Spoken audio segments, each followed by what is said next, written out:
The Oregon Education Investment Board will please come to order, and if Seth will call the roll. Governor Kitzhaber. Here. Julia Bream Edwards. Present. Yvonne Curtis. Present. Matthew Donegan. Here. Samuel Henry. Here. Nicole June Maher. Here. Mark Movahill. Here. David Reeves. Ron Saxton. Mary Spildy. Here. Kay Turan. Do we have a quorum? Anna Vandering. Here. Dick Withnell. We do.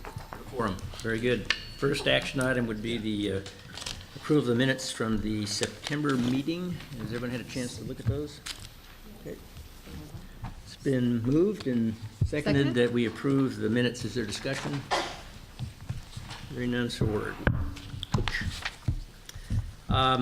The next item is hopefully the approval of the recommendations from the Outcome and Investment Subcommittee. And I just wanted to take a couple minutes and provide a little context for this, because I know there was some concern about sending forth a sort of a large, amorphous set of recommendations without, a context. So I think we all recognize that 40-40-20 is indeed an aspirational goal, but I actually believe that we can make it by the 2025 timeframe, or at least move it over the horizon so we have a direct line of sight in terms of the deliverables.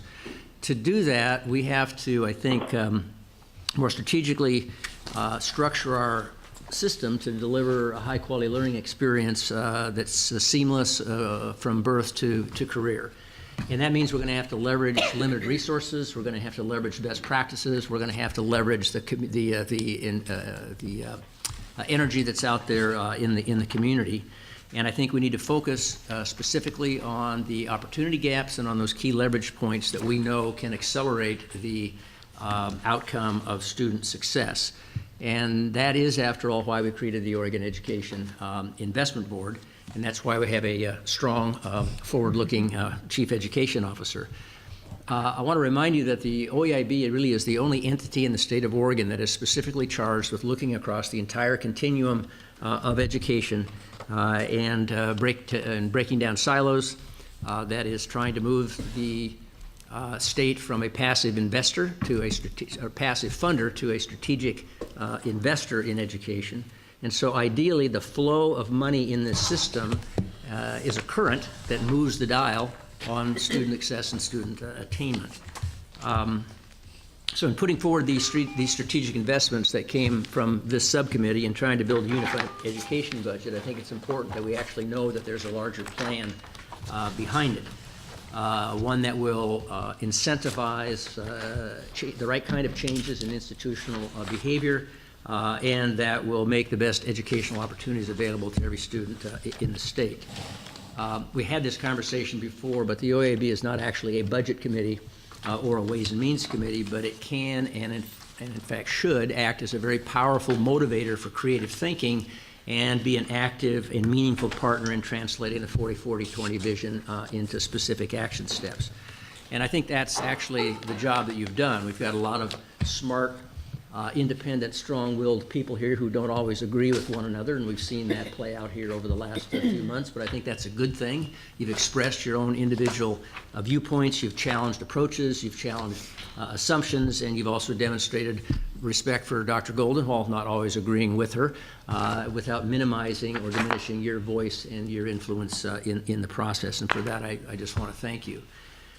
So today, hopefully, we'll approve the recommendations of the Outcomes and Investment Subcommittee, which, as you know, are organized into three broad pathways, each of which has a set of strategic strategies for implementation.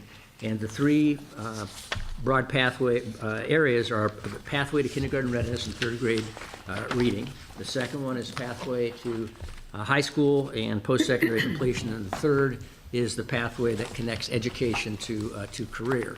So I want to thank you for the hard work, and I'm hoping that I will gain your support to move this forward, and I want to tell you why I think it's important that we do so. So a recommendation by the Oregon Education Investment Board to move forward with this set of recommendations provides me with a roadmap that can guide the investment strategies in the creation of the 2015-17 Governor's recommended budget, which has to be released by December 1st, which means I've got to close it out somewhere in the middle of November in order to get it to the printer. As I tried to do in the 13-15 budget, it's my intent to do all I can to dedicate the available resources, including some significant savings that we're beginning to realize, and I want to come back to that in just a moment, to support smart strategic investments that actually move us towards the 40-40-20 goals. And I do want to say that now that we have 1 million people in the Oregon Health Plan because of the ACA expansion, and that's a care model that's growing at 3.4% a year, and state revenues are growing somewhere north of 4.5% a year, and the fact that we've moved the PEB members into that same care model, we're on a trajectory to save the state by the 21-23 biennium around $3 billion general fund. And if we roll OEB in, that comes closer to $4 billion, which is significant because we could potentially, barring the collapse of the economy or the kicker kicking, eliminate the structural budget deficit we've had since ballot measure 5 in the 1921 biennium and actually have a structural budget surplus in the 21-23 biennium going forward, which could have a profound impact on our ability to actually reinvest in the enterprise of education. So the process that I would use if you approve the recommendations would be to take those strategies and take them to budget management and have them costed out, because we don't know how much they cost at this point. We get the revenue forecast, I think, in the first week of November. So then we have a real context, and I think it's clear that we're probably not going to be able to do all of these, or at least all of them to the extent that we would like to. So then I would bring this back to the Oregon Education Investment Board and ask you to make recommendations on prioritizing these strategic investments, and then I would use that to guide what I put into the final budget. So let me just see if we have any questions and comments. I know there are members, including I think Hannah and also Mary Spildy, who have some concerns about key elements in that strategy, so maybe we could discuss that at this point before we actually take a motion. Or not. Oh. Yeah, Mary? Yeah. Okay. Yes, Hannah. There are a lot of proposals in these 3 buckets that we've created that have the capacity to really help students in Oregon. And I think that one of the things that and I appreciate having them costed out and prioritizing, because I think that's important for us. But what would be extremely helpful is to ensure that they're actually vetted with our district leaders and our educators across the state. There are a few of the proposals in here that we've talked about extensively. I've asked for research on and feedback on who worked on this, and they really haven't. They've involved higher level administrators, but they haven't really got down to having some conversations with those that are working with our students every day. And I'll use the ELL as an example of that, and one that we have reached out to get some educators who have been successful with our students, who are seeing they're actually a level 4 school doing great things with our ELL students, to ask them what are they doing. And that's one of my asks to this board and to Dr. Golden, who I know is dedicated to getting out and talking with people, is making sure that we understand the implications of the changes. Changing the formula to the ELL, there are 168 districts that are going to lose money and 28 that are going to gain money with that proposal. It doesn't, I don't believe it's been vetted to understand that that's truly going to make a difference for our students. As we look at the proposals coming back and the actual cost, we can prioritize them, which is a really good process, but also we have to determine what's coming off the plate. If we're going to move the money around, then something can't be done that is being done. And if there's something in our system, any project or any program that we have in place that's not meeting the needs of our students, then we should adjust it. But without having those conversations, without really looking at what our districts have sent back in their compacts as their strategies and tactics to move us to those goals that we've set in 40-40-20, then I'm not sure how we're expecting the departments to give us the proposals, and that'll really move the dial. Fair enough. I think those are very good points. Mary, did you have a concern you wanted to express? I don't want to put words in your mouth. I just heard this through the grapevine. Thank you, Governor. Can you hear me? I can. Okay, great. So, first of all, I would say that conceptually, I think I support these three proposals, and I think they're the first three essential steps in a sequence of actions that need to be taken.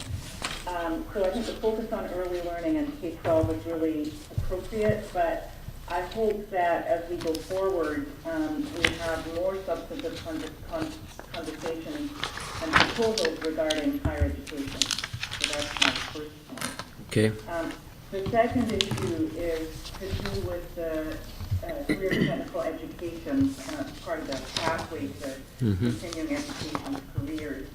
I just want to hope that we understand that the key here is partnership, that there's an incredible amount of infrastructure already built in community colleges, and I hope the plan is to leverage that rather than creating either new facilities or programs, unless that's really essential because a particular part of the state doesn't have access to those partnerships with community colleges. Okay. And the third, and the greater concern that I personally have, and that's to do with under higher education productivity, the piece about performance-based funding. And I am personally opposed to that. The research from the Community College Research Center related to community colleges, and that center is at Columbia, has not been able to find that it makes much of a difference in student learning outcomes. And so I do not think that performance-based funding is a good answer to what needs to happen. However, having said that, community college presidents are working very hard on trying to develop strategies to improve the funding formula that we have. So those are two things that I would just like to have on the record. I am going to vote for the proposals because I think they do have to be fleshed out a little more and will be fleshed out a little more. And I think those conversations will take place with all the parties at the table. And so I'm willing to support it. And thank you for the time. Yep. So let me make a suggestion. And Dick, did you want to add something? No, I was just going to make a comment and then make a move the motion. Please, and then we can have Okay. some more discussion. Well, when you said smart and independent, I'm sure you're referring to the subcommittee that was on that, and that was Pamela Curtis, Duncan Wise, and Ron Saxon, and Hannah. I'm the chair of it, and I'm the C- student that's on it. But seriously, though, I'm thinking of Dick Alexander.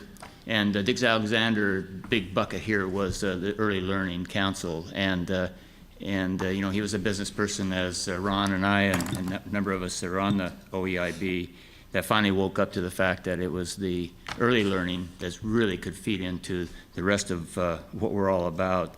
So I would like to move that we accept the Outcomes and Investment Subcommittee recommendations, and this is the second reading. Thank you.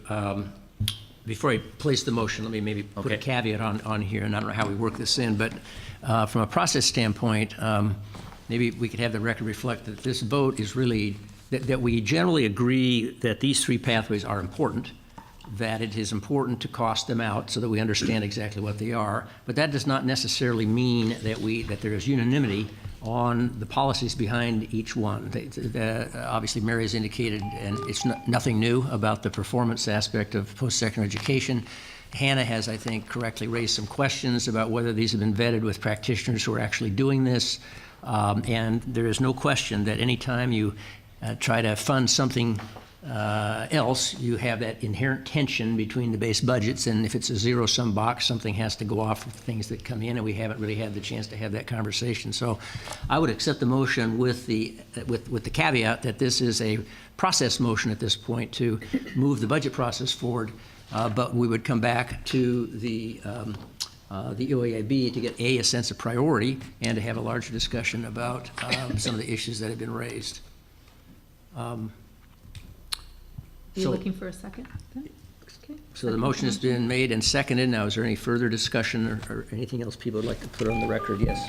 Yes, thank you, Governor. I wanted to thank the staff for providing the additional information about impacted students that we requested. It's very helpful to get a sense of the magnitude of the students and also the sort of further more granular information about whether it's a subset or the entire amount of, or the entire group of students. I also want to indicate that as somebody who raised a question earlier about the budget impact and sort of return on investments, I appreciate and support the process that the governor has laid out, that we're going to proceed, and will be supporting the motion. Just one additional piece of information I'll just put out that I'd be interested in having for when it eventually comes back to the board is in those instances where there's a strategy that the funding is not on focused on all students. For example, the accelerated learning opportunities, there's a focus of 40,000 students out of a universe of 170,000.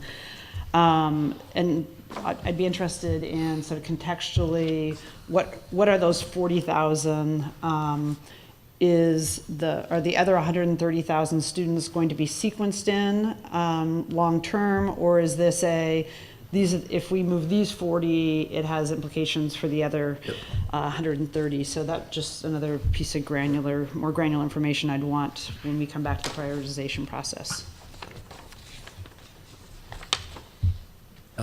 Yes, Mark, and then Hannah.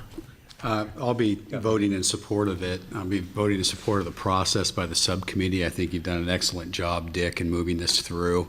I think it meets the direction the governor has said to give outside-the-box thinking as he crafts his budget to start the process for the session. And I guess what I really recognize in your group is we've held very, very tight to what we've talked about for about 4 years. Third grade reading, 11 to 14. And this budget reflects that, and I appreciate all the work the group's done. Hannah? Just two other documents that we haven't reviewed, we've talked about a little bit, and I hope we can get to as we're looking at prioritizing and looking at what should come off. One is page 52 and 53 of the QEM report. Really outlines the prototypical school. It talks about what we should have in place, and if people haven't had an opportunity to review this document, highly recommend look at this. There's best practice that's embedded into this report. It doesn't have the amount of money it takes, and that's not what's important. What's important is providing the quality learning environment for every student. And the second that we've talked about, and I know Nancy and Lindsay have been working on trying to find a way to incorporate this in our work, is the Tell Oregon survey results. Right. And it is, I think we have an opportunity in Oregon. We ask educators, administrators, and classroom teachers what their perceptions were of the teaching and learning conditions. And if we don't use that to help us make the decisions that will move us forward, then I think we're being disrespectful to the process. And I believe that once we look at this, and engaging parents around the proposals after they're costed out to prioritize and see their hopes and dreams, I think the process would be respectful and one that we could all feel really good about. Good, thank you. David? Governor? Just a second, I got David Reeves here, and then we'll move to you. Okay, thank you. Just two things. I want to concur with Mary that I too am not convinced that outcomes-based funding really makes a big difference in completion, as we've seen in other states. And I would like to get a clarification on the final outcome measure on pathways connecting education to careers. And it's because this was there, we have changed this through the process. And I just want to make sure number of graduates employed in STEM fields, that there's some discussion on the appropriate subcommittee and or this board as to what constitutes those STEM fields. It's that I think there's if you talk to different people, you'll get different definitions of what degrees fall under STEM and what not. I think you should also take into account some of the some of the work in the report from the Higher Education Coordinating Commission and Oregon Workforce Investment Board Task Force that talked about focusing on high demand degrees and coordinating that with community colleges and universities and what they offer, and being relevant to what employers want and what's going on there. I think that should be taken into account too. So I'd like to make sure that just doesn't get defined by one person somewhere just kind of trying to get it done, but it does go through a committee or board and gets people from the Workforce Investment Board and the Education Coordinating Commission involved in that. Was that Ron Saxton, the phone? That was, and I apologize. I drove to Salem for the meeting and found myself alone in the Capitol building. Maybe you could pass a few laws while you're down there. I'm back in the car driving towards you, and we'll get there shortly. But I as a member of the subcommittee with Dick, want to first say I strongly support the list of recommendations being brought forward, and I think your proposal for how to deal with them from a budget context of taking them forward and pricing them out is exactly the right thing to do. So I'll be voting yes and strongly support this. Okay. And I'll see you soon. All right, thank you. So I don't want to put anybody in a box here. I'm going to call the roll because I got to get a vote, but I want to make sure that Hannah and Mary, if you're uncomfortable voting for it, or if you want to vote for it with caveats, or if you're comfortable with sort of how we framed this.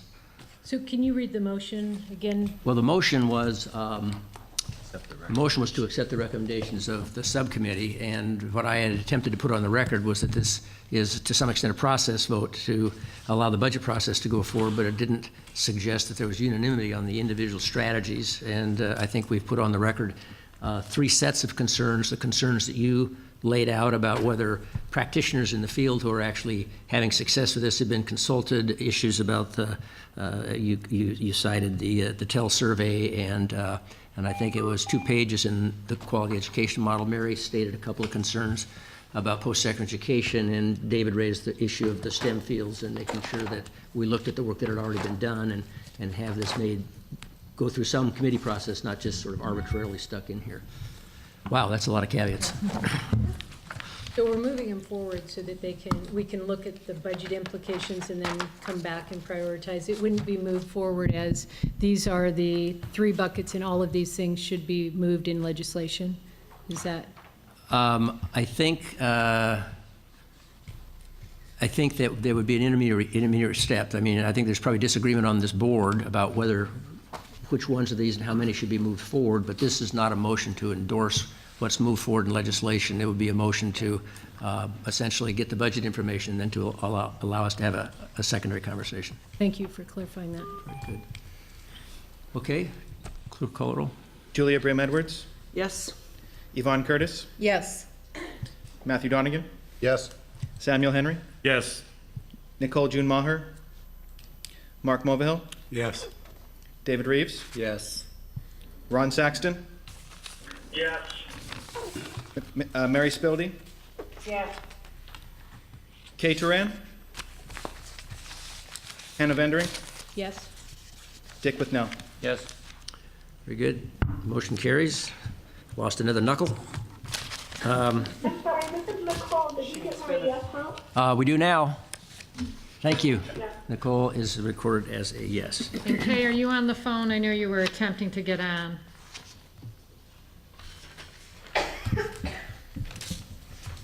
Okay, then the next action item is to hopefully adopt the recommendations of the best practices subcommittee recommendations. And Yvonne, can you give us a little update on where we are there? Yes, I can. If you look at the sheet in front of you, it's a 2-page sheet, and we've identified, kind of similarly to 3 buckets in the last motion, now we're looking at the areas that are highlighted: K through 12 student transitions 11 to 14, educator quality, and digital conversion. These are areas in which we received reports and some recommendations by multiple groups of people doing work on these. And our intent and I guess really our ask of this board, I'm going to follow the governor's lead when he said, why is it important to support these? We're really asking for your support in moving them forward so that it sort of signals to all of the agencies and all the people doing the work that we as an OEIB board believe these things are important and need to continue going forward. You notice that we've kind of identified them as either potential tasks or work that's underway or work that we would assign to an agency. So I think we have had conversations with all of those groups that would be responsible for the work. This positive vote in support of this recommendations would enable us to now go back to those groups and say, yes, the OEIB thinks this work is important. As of the last conversation, I know there were some questions, just like our last conversation about, the price tag and those kinds of things. What are the outcomes? When are we going to deliver on those? We will be asking the groups in this next year as a part of our work plan to get very specific about what outcomes they're working on and what dates they expect to achieve them by, providing then more specific information in the next go-round.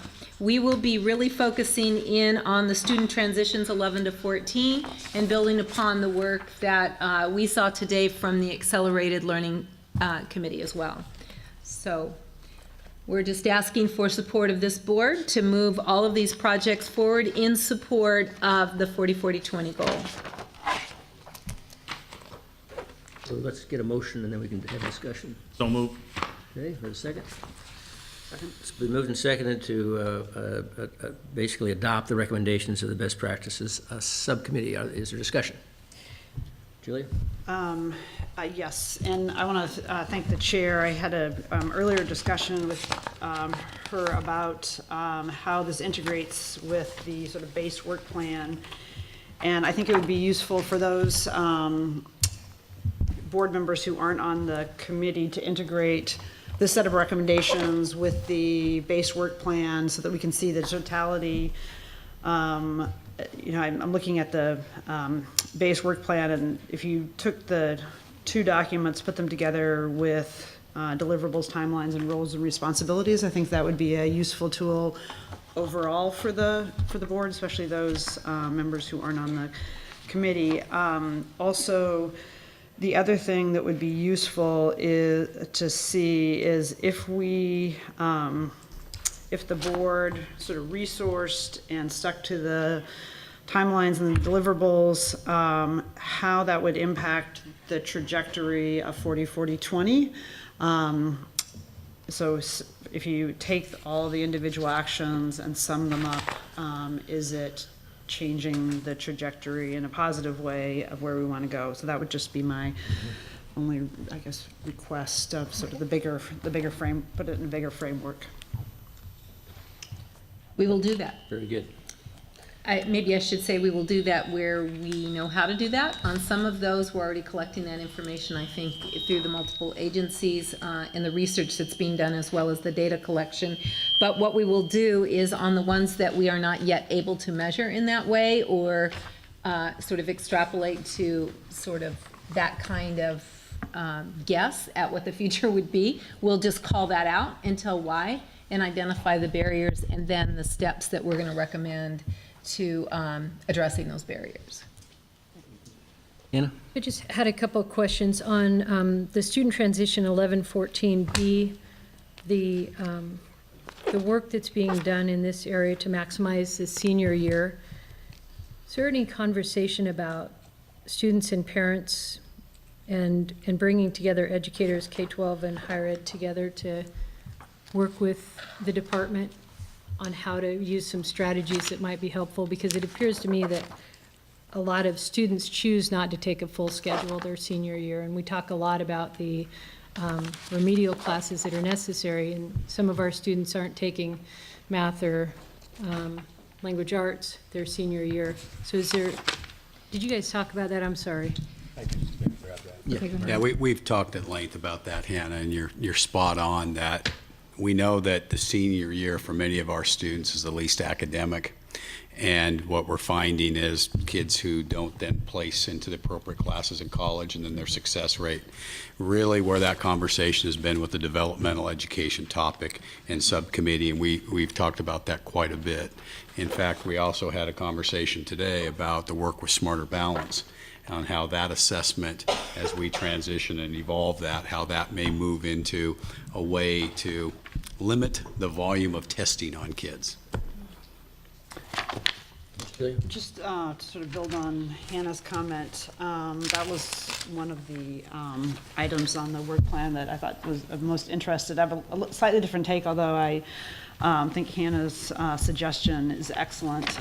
But I guess I'm curious why it's only focused on the senior year. So I think if you look at by some students' senior year, they're not there anymore. They've dropped out, or they're not on track to avoid remedial classes post-graduation. So I'm curious, it seems like when you want to catch them, that trajectory at the ninth grade year, so that by the time they get to their senior year, they are not only on track for meeting the graduation requirements, but also, you know, having the ability to be able to take those 3 college level classes, whether it's dual credit, AP, IB. So I guess I'm looking at is there a ramp up versus the senior year being the focus when? So absolutely. I think the language there, the intent is to give that as an example. I really think that the bulk of the work around 11 to 14 that will happen this year that we're in, that is a work of best practice, working with the HEC, working with the items that are in the Accelerated Learning Committee report, which you haven't seen yet. So that I keep referring to that because we just saw that today, and I was going to speak about that when I recapped our meeting. But I certainly think that all of those conversations need to happen and the specifics need to come out. So that's more of an example than a limiting factor. So I think what we can do is say that that really is about how you get that trajectory and how kids stay on the pathway all the way through, is what I'm hearing you say. Yeah, so more of a ramp up Right. through the high school years, and then the optimization of the senior year. And I think it crosses over many things. It crosses over the developmental ed conversation. It crosses over the dual credit. And so there's a couple of measures there where we have to look at that kind of trajectory on all of those in order to match them up and make sure kids are on that pathway. So I think especially around 11 to 14, what we were doing was trying to summarize and prioritize all that we had heard around work that people thought ought to be done. Now we'll dig in with those groups that are actually going to have responsibility for getting that work accomplished. So I think that includes recommendations like Hannah has about including students, families, faculty and teachers at both in both entities. So we still have a lot of work to do. Again, this is a calling out that we need to pay attention to these things, and now we need to go dig into the work. Yeah, I'd like to dovetail, that using it as an example is really what that was, Julia, but I guess I kind of think of it that the bookends for students, kindergarten through 12th grade. Kindergarten, we currently have a half day.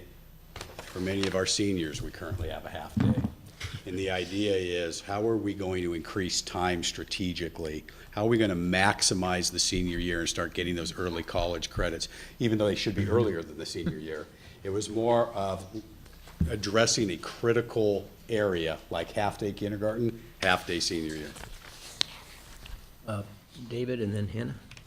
Yeah, and I think I agree with what you're saying, Julia, and I don't think these recommendations count that out. Certainly, we did focus a lot on senior year because that was a lot of the discussion recently, and also talking about college and high school and things. That is what a lot of it's centered around. And I would even say even more than we talk about summer melt on the second page here, but been hearing more about just even senior year melt, even of not maintaining, academics through that senior, and that's how that's hurting us. So I think that's in line with these recommendations.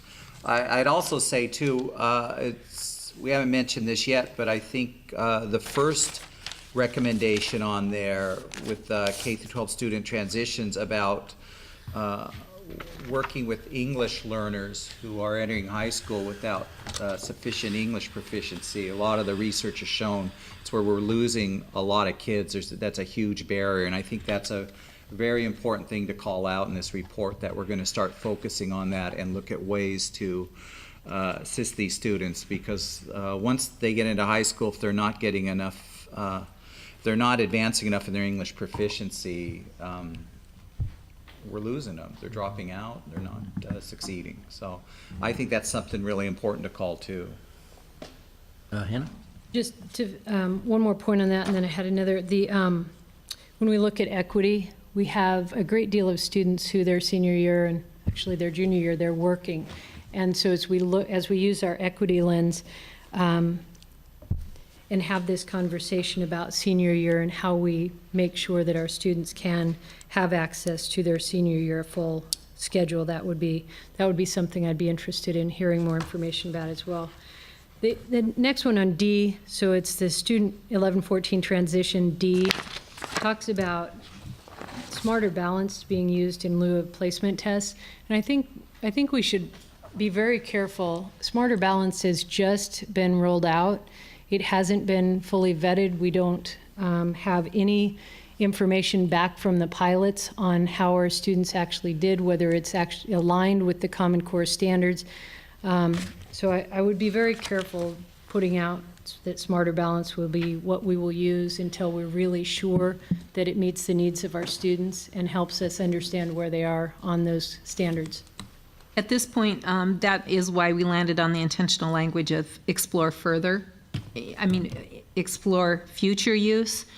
There is a group working on that, and I know we'll be getting some more information on that right now.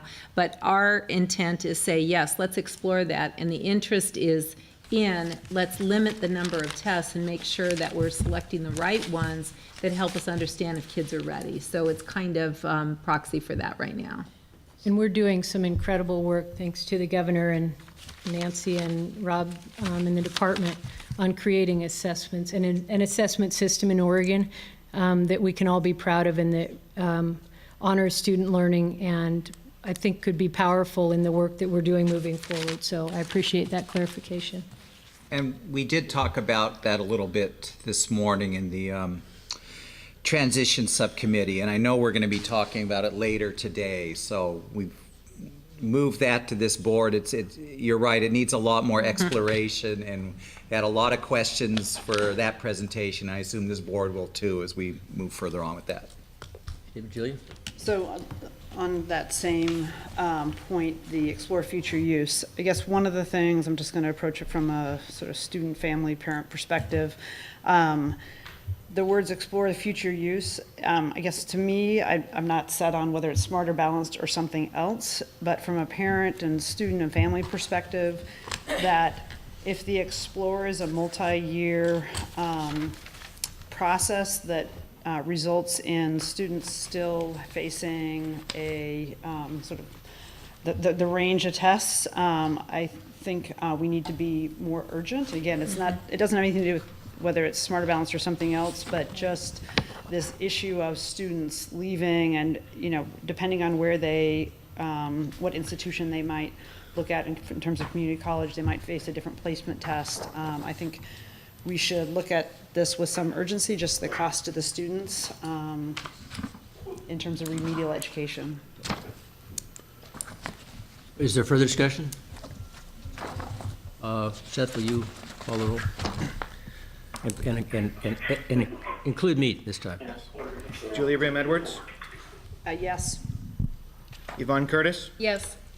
Matthew Donegan, Yes?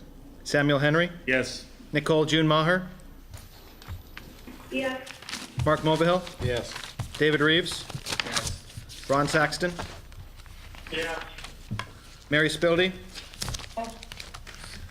Is that a yes? Mary? Yes. Yes. It was. Okay. Kay Turan, Yes. Anna Vandering, Yes. Dick Withnow, Yes. Governor Kitzhaber. Yes. Motion passes, and if it would be all right, I'd like to have my vote recorded as yes on the Outcomes and Investment Subcommittee report as well. Thank you. Too late? Is it too late? There's an objection from the former head of the HEC.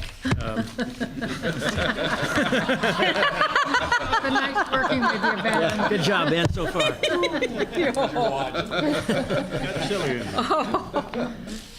Okay, now we get to the fun part. The fact that Nancy is wearing red for Teachers' Day does not give her any special privileges when it comes to evaluating her performance.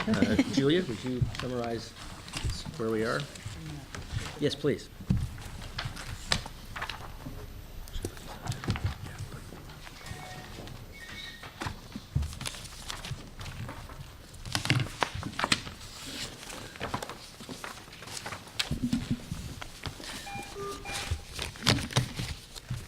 Good afternoon. Julia Brim-Edwards, Chair of the Personnel and Management Oversight Committee of the Oregon Education Investment Board.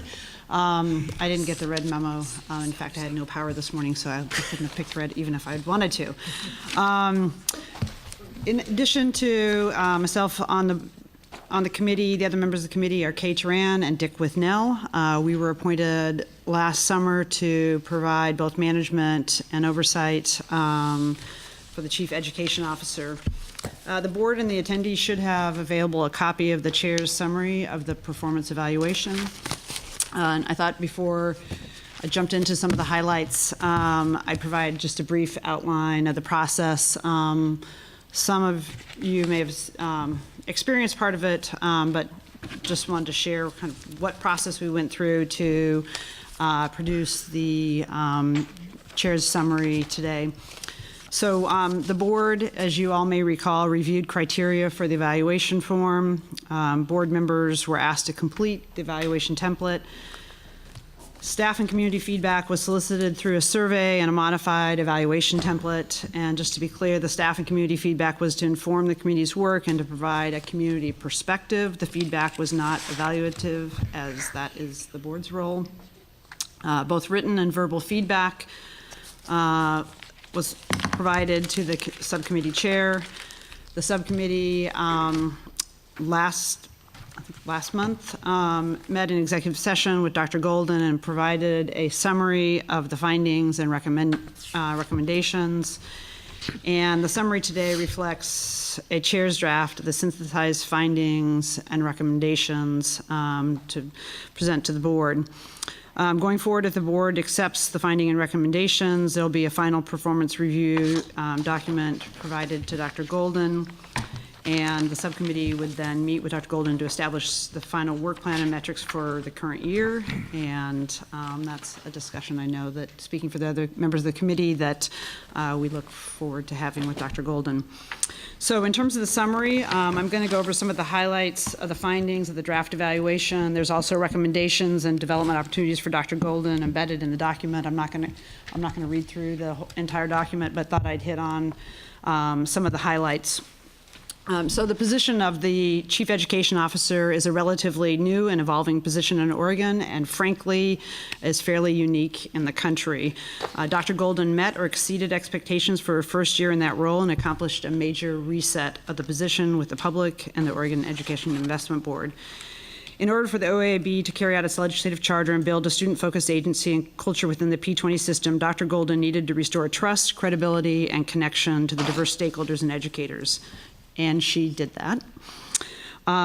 In terms of highlights of the work this last year, she built foundational systems for the office, implemented the first round of strategic investments, supported the realignment of Oregon's higher education system, and also the implementation of the statewide equity lens to close the opportunity gap.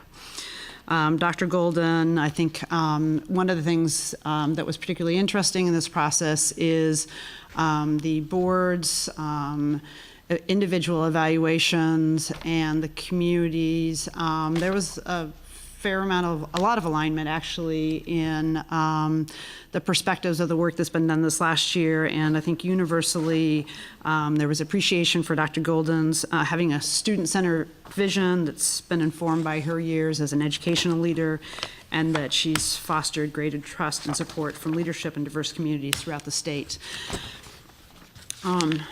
It should be noted that Dr. Golden can't do this alone. She's the leader and coordinator of Oregon's P20 efforts, and to achieve the goals that have been set will require both additional support and action by this board and by the legislature. She'll also need agency leaders to drive the shared vision of 40-40-20 goals by 2025 deeper into their organizations. And I think there was universal agreement that this was a outstanding foundational year, and that the 2014-15 school year presents an opportunity for implementation of the strategies and tactics that map to 40-40-20. Let's see. In addition, as part of the ongoing dialogue with Dr. Golden, she's identified student transitions as a unique leverage point for the OEIB and her office.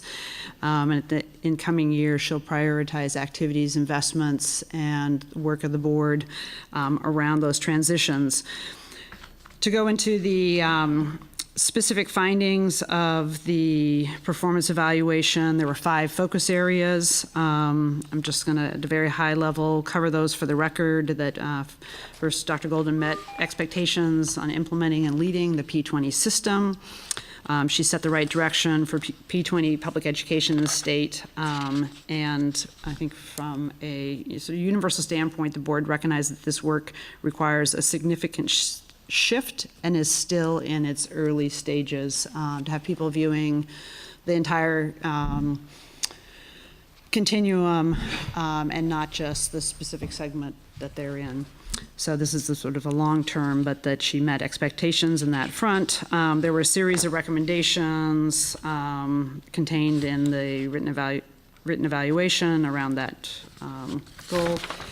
Second, Dr. Golden met expectations in developing and adopting a strong policy framework.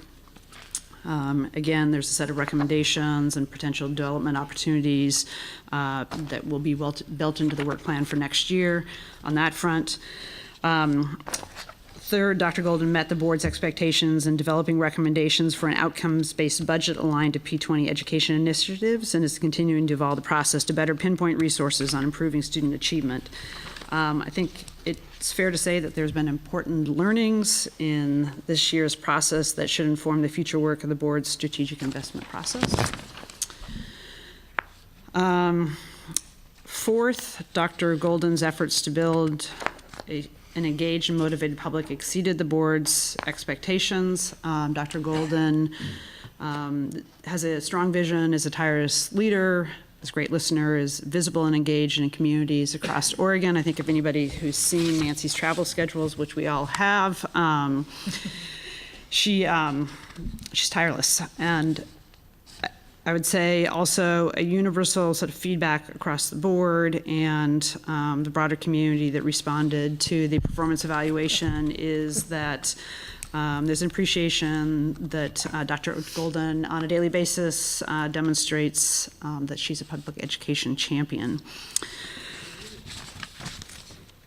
It should be noted in this area about building an engaged and motivated public that this is a long-term initiative that will require sustained effort, not just on the part of Dr. Golden, the governor, the board members, but all the stakeholders and citizens of the state.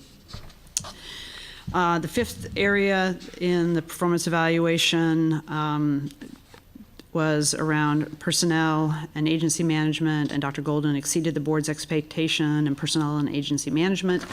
She restored confidence and support for the position of Chief Education Officer. She's mastered the fundamentals, ensuring that she and her staff had the required ethics and administrative training, and that tools and protocols are in place for sound use of taxpayers' dollars. Dr. Golden clearly focused her work on Oregon and its students and built trust in agency, structure, and staff teams to support and deliver on the visions and goals. One recommendation is that as a follow-on, just in relation to staff, to continue to build and retain an effective OEIB staff team, and setting clear expectations for and ensuring the accountability of agency leaders who report to the Chief Education Officer. So I think it's been It's fully outlined in written form, so I'm not going to go into all of the details. I just want to say, and then I'll ask either Dick or Kay if they'd like to offer other commentary, but I just want to add in conclusion that, on a personal note, that Dr. Golden's been an engaged and thoughtful partner to the subcommittee, and it's been great working with you this year, and we're looking forward to the year ahead. So with that, I'd like to ask Dick if you have anything. Well, first of all, Julie, I'd like to thank you for the hard work you put in on this. I mean, my gosh, it's just really been a lot of work for you. I appreciate that. I think the one statement that you made, that she can't do it alone, is really a fact. And either the governor can't do it by his alone, and the OEI board can't do it by itself. And so we need the whole state of Oregon to get behind our education system. I look at Nancy as a coach. I can't remember any Super Bowl coach scoring the touchdown. It was the team that did that, and that's what she is about. She's the coach of our Oregon education investments, and so I think she's doing a great job. All I want is to be on the top 10%, and I don't want to be in the bottom 10% anymore. And so I think we've got a great start, and the next 2 years will really make a difference. This is Kay speaking, and I concur with what Dick and Julia have both reported. I would like to say that this has not been just a one-shot evaluation. Our chair has been meeting with Dr. Golden throughout the last year, and I think that's important if you're going to have a really thorough evaluation that it doesn't just reflect the input from one point in time. I also want to echo what Dick said. I think that we have a lot of work to do here in Oregon to land in that top 10, 15%. And I think we're pointed in the right direction. I think Dr. Golden is doing a great job of providing us the leadership, but it's going to take all of us, all of our communities, all of our neighbors to really make a difference in public education in Oregon. Thanks, Kay. So the action is to, what is the action here? To basically keep her around? Is that it? Move to accept the evaluation and recommendations. So just really briefly, this has been quite an odyssey, and, I'm convinced that if we're going to meet our goals, we're not just going to do it with money, although that's really important. We're not just going to do it with technology advances, which also is critical. It's going to require really inspired leadership that has the capacity to align interests around student outcomes, who can create a future while building in the past and not abandoning trust. And we have someone here who has both technical experience and adaptive experience. Really a remarkable woman who I have been struck by her, not only her knowledge and enthusiasm, but her just incredible optimism about what can be done. So I would entertain a motion to keep Nancy around. I move that we keep Nancy around. I second. As our Moved leader. and seconded that we continue our relationship with Nancy as Oregon's Chief Education Officer. Is there discussion? Is there objection? So ordered. Congratulations. Thank you very much.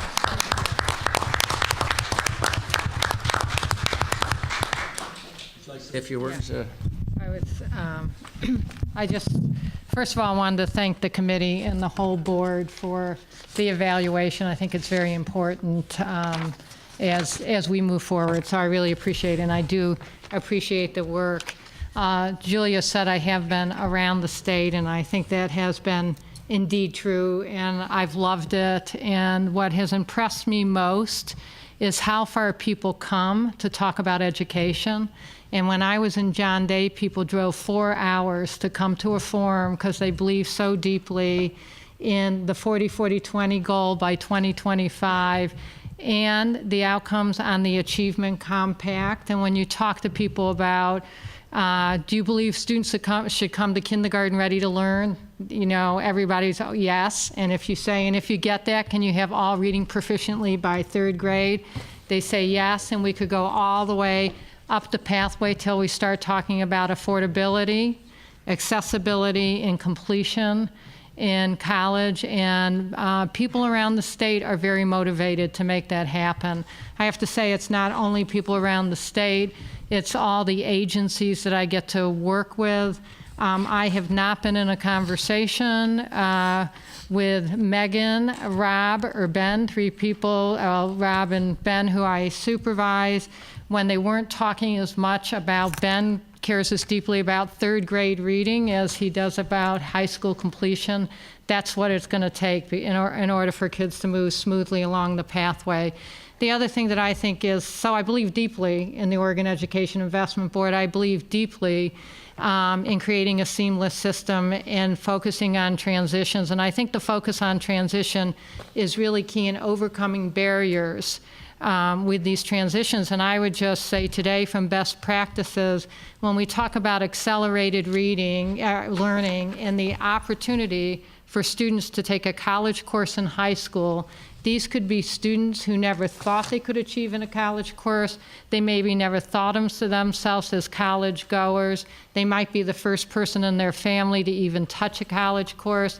And that opportunity could overcome tremendous barriers for them in really being a completer in college and, of course, helping us achieve the 40-40-20 goal. I can tell you for parents, it's a huge dream. It's a big dream. And it's something that I'm proud to be part of a team that's really going to make that happen for Oregon students. I do have to say, I was in Bethel School District speaking the other day, and we met in a church. And when I left, the woman came up to me, she said, "I'm the preacher's wife, and I want you to know you sound like a preacher." And I said, "Well, I believe in it that deeply, so thank you very much." And I think that was a great compliment. So, but I did want to spend a little bit of time just talking about the three areas on the scorecard that we still... Nancy, before you do, I was a little flip in my excitement over keeping you around for a while. I think we actually need a real motion to accept the recommendations and findings of the subcommittee because it's not just about you. Okay, great. Good. So I'd like to move that we accept the evaluation and the recommendations of the subcommittee. Second. It's moved and seconded that we adopt the findings and recommendations of the subcommittee. Is there a discussion? That objection so ordered. Okay, thanks. I did want to talk about the three areas on the scorecard that we still have to complete. And I think most of you know that I have my own scorecard that I'm accountable to. 4 times a year, I work with the management subcommittee to really fill out that scorecard. And there's 3 things on the scorecard that still need to be completed. I think with all 3 of these, we have to start fast and pump up the speed, as we say, because our children are waiting. But the first one is budgeting to outcomes. And I do want to say that today's motion and acceptance of the recommendation of the Outcome Investment Subcommittee is going to help us a great deal. The governor's outlined the rest of the process that he's going to come back to this group. We're going to do some prioritization. Then the next step is to have the governor present his budget, and then ultimately there will be a legislatively adopted budget that will contain many of these recommendations, so if not all of them. So we're in process around that, and that is really time specifics. The second one is the longitudinal database, and we're also in the middle of a process with a longitudinal database.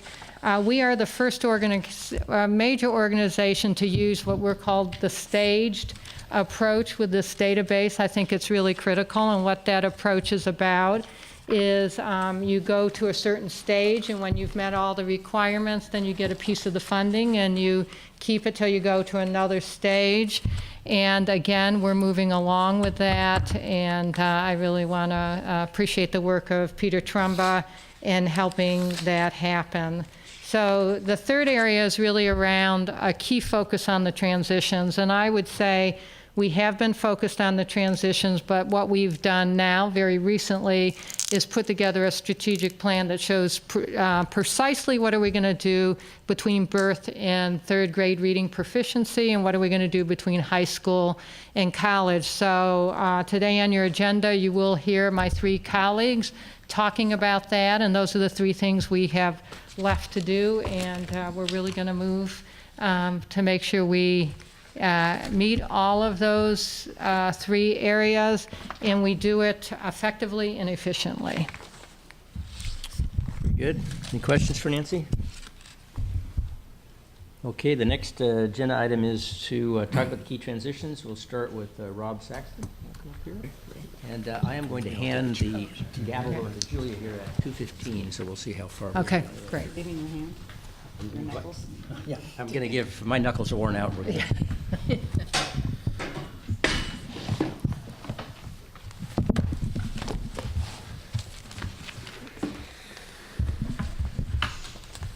Governor, members of the board, Chief Education Officer Golden, Rob Saxton, Deputy Superintendent of Public Instruction. I thought we should have transition points incarnate in front of you since we're talking about that today.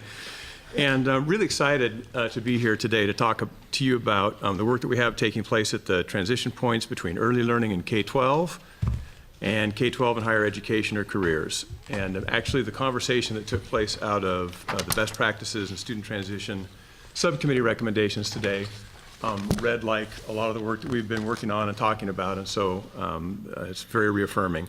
And there's a lot that we can go through. There's a document under tab 4 in your folder that lays out the 2 different transition points and some of the very specific work, as Dr. Golden just talked about, that we have going on. And the way that we looked at this document was in the far left, the what of what we have going on. And if you wanted a real high-level overview of the different pieces of work, you could just go right down that column on the what and get a really big picture of what it is that we're talking about. And then more detail on why, who, progress, remaining work, and barriers within the document.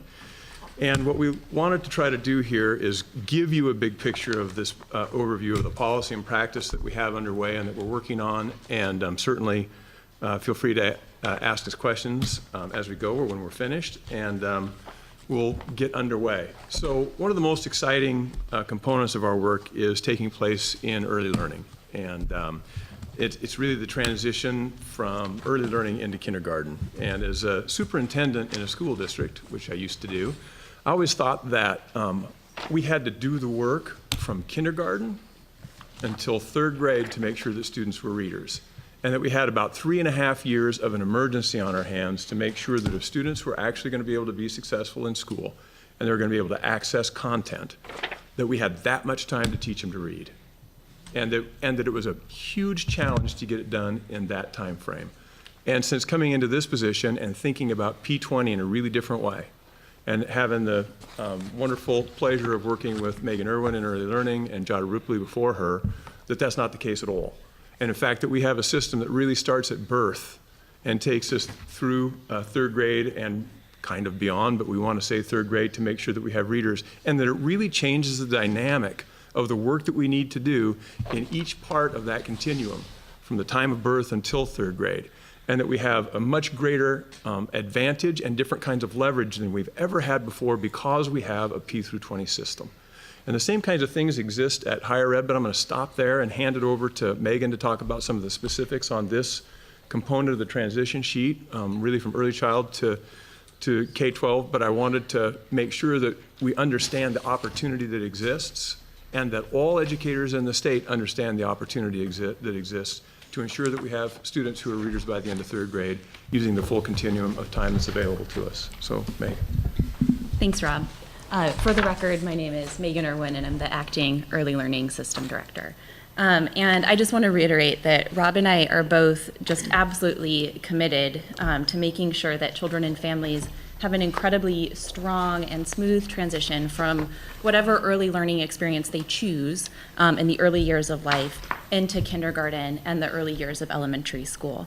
And I also just, before I get into the details here, have to highlight how cool it is that we actually have an early learning system in our state now that we can talk about connecting to the early years of elementary school. There's been tremendous effort over the last 4 years to build a more cohesive system, to have an early learning division for the first time in this state inside the Department of Education, allows us to have this conversation now about what it means to align the early years of life to the early grades of elementary school, and that's a big deal that's worth highlighting. As Rob and I started thinking about what collaboration across that transition point should look like for us, we really felt like we needed to start by being clear about our aims for this shared work. And we really came up with 3 things that we think are critical to focus on as overarching goals for what we call P3 alignment when we're speaking in jargon. And those goals are, number 1, making sure that more children are on track at kindergarten entry and reading on grade level by 3rd grade. That is the North Star for the conversation that we're having about how to align these 2 systems. Second, we want to make sure that fewer children go with untreated developmental delays or health challenges, and that fewer children are chronically absent in early childhood programs and at kindergarten. And finally, we want to ensure that more children are in schools where race and income-based reading gaps are eliminated by 3rd grade. So those are the compass points for us in this work. And beyond creating that shared vision together, we've really come up with 3 key areas where our work around school readiness and kindergarten transition is shared. And right now, across the state, we're actually piloting all 3 of these approaches through our Kindergarten Partnership and Innovation Fund. And I wanted to call out that both Dr. Curtis and Dr. Mulvihill are real leaders on the ground when it comes to this P3 alignment work. So thank you for what you're doing in your school districts and your communities. The first place where our work is shared is around aligning standards across early childhood into the early grades of elementary school. We think that this focus area is really important because child development is a continuous process.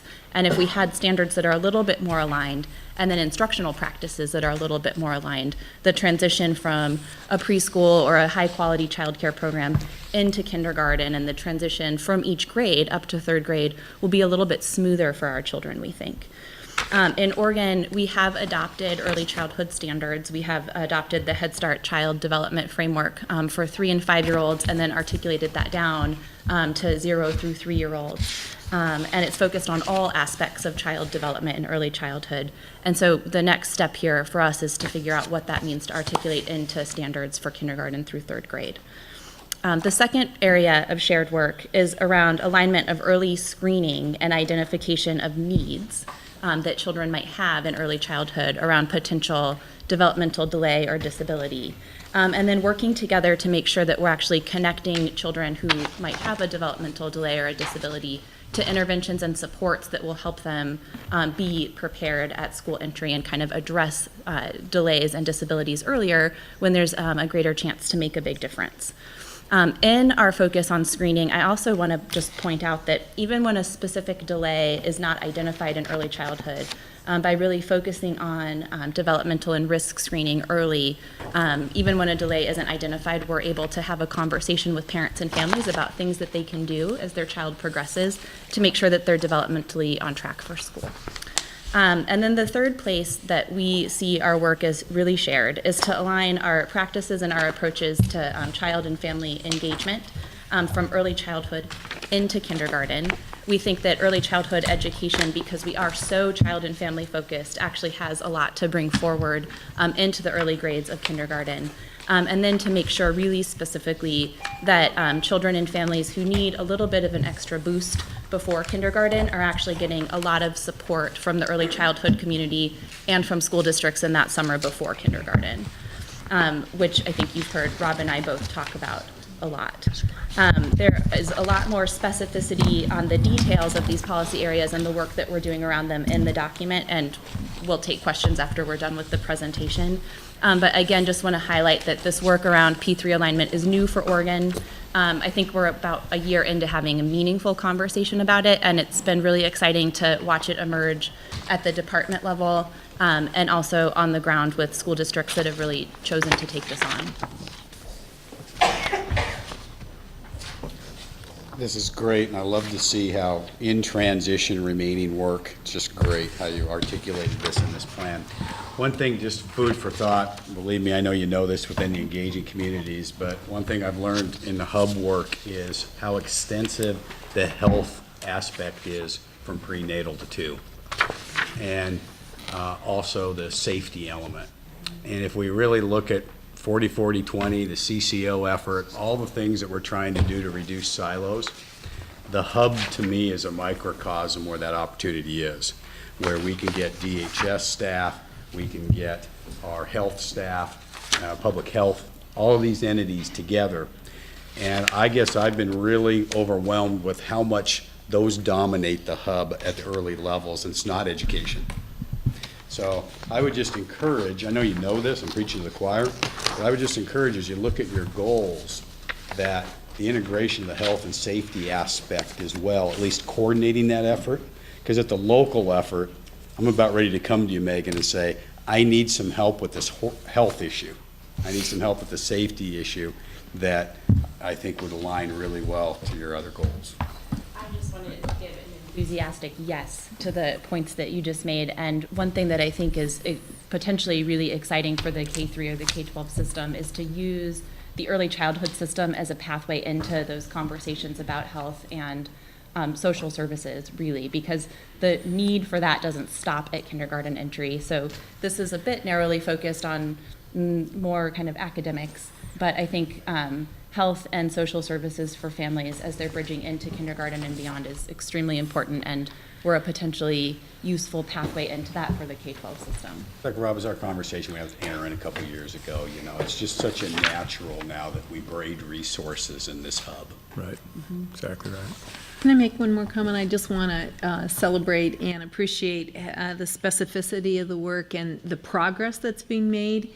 It feels like a year ago there was still a lot of sort of cloud around this, and now being a school district that's ready to look at this stuff, had opportunity to go to places where it's already happening, and to see things written down that, even knowing the Head Start framework's been adopted, I've just been sort of waiting for that kind of guidance to say, okay, what should we do? Because we want to get going and we can't try to figure it out ourselves because we don't have the expertise or the time.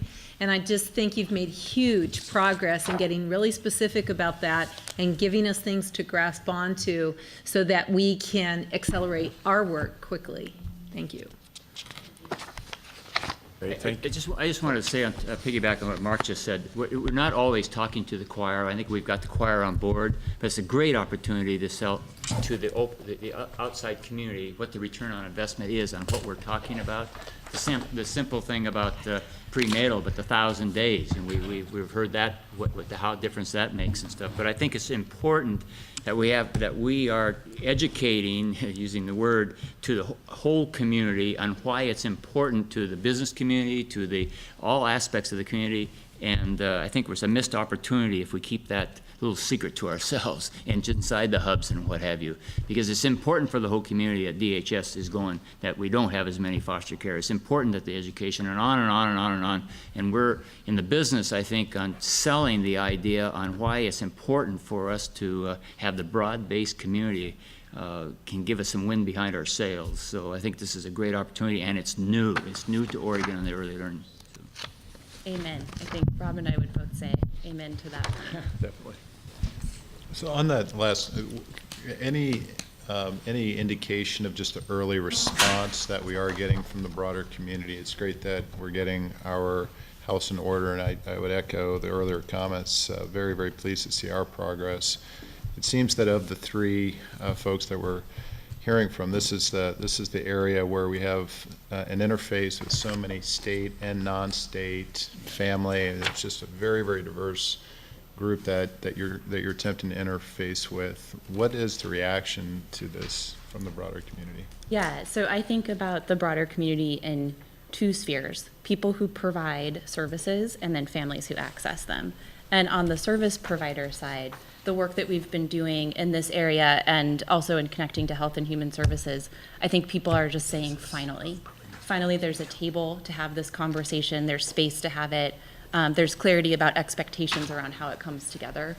I can't tell you how many superintendents I've had the chance to talk to who have said things like, I had no idea where kids were before, now I'm starting to figure out how to find them. And how many childcare providers I've talked to who have said for decades I've been trying to connect to the elementary school in my neighborhood, and now they're interested in me. So that feels like a really big deal. And then on the general public, the parents who access services side, I think we know from a lot of national polling that's been done that there's strong support for early childhood education, and people sort of intellectually understand why it's important. And a lot more work to do from the state, but also from our partners to actually get the word out about what it is we're doing. And I personally don't think that the state can do that alone. I think that it requires a lot of partnership from community-based organizations, et cetera, to actually really get the message out about what we're doing and why it's so important. I'm looking at the first page of the first matrix, and talk about progress and its adoption of statewide standards and so forth.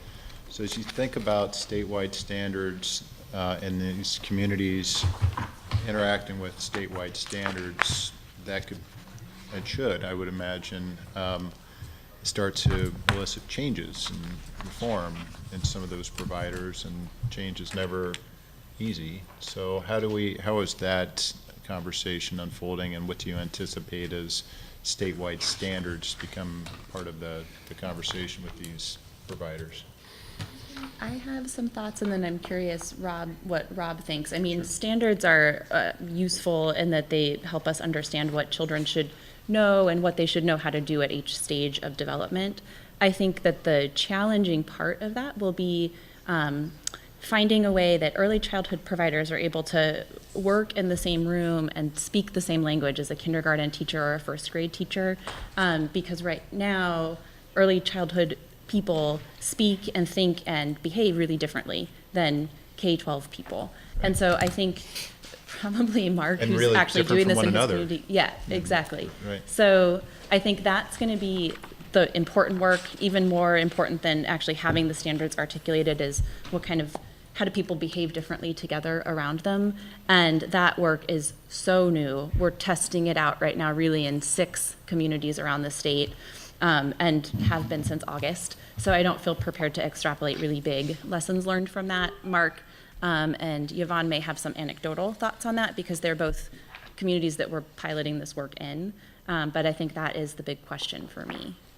And you But might. also in here, one of the things that is listed is having some common staff development, where instead of saying we're going to do some work here and we're going to talk with kindergarten teachers and first grade teachers about how to engage around these standards in a really different way, let's expand that out and start having some common staff development across early childhood and K-3, so that we get some commonality of thinking and training in that way. Because if you have these standards but your training is always separate, you're going to continue to have different thinking ways of thinking and approaching. And so that's another important part of it, and it really saves you from having 2 separate things where everybody's working twice as hard as they ought to and not as well as they should.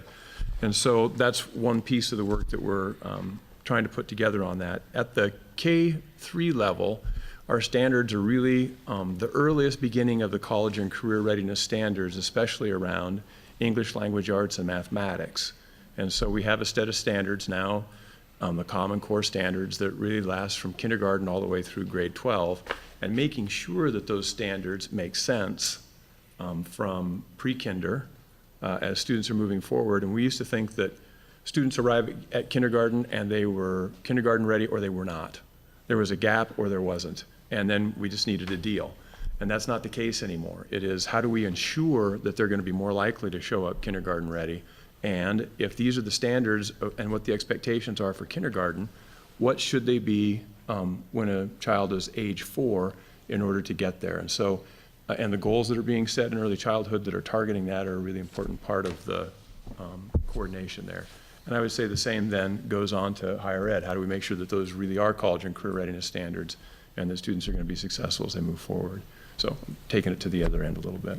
And I would just say what Rob said is extremely important. It sounds really academic, and I want to make sure that we all remember that when we're talking about this, it is developmentally appropriate, fun, play-based instruction, right, for in early childhood and carrying that into kindergarten. So can I just make one more comment on what you said about what happens in the school districts? And it is when you put all those people together in the room and their hearts and minds want to do the right thing for kids, and they all love little kids. Doesn't really matter if they're kindergarten, first grade, or whether they're 3-year-olds or 4-year-olds. They're all little ones, and people want to make a difference. And when you have standards for them to anchor the conversation in, you have this third thing out there that says this is what it should look like and feel like. Therefore, we don't have to argue about our little turfs or anything, but this is where we're all trying to go.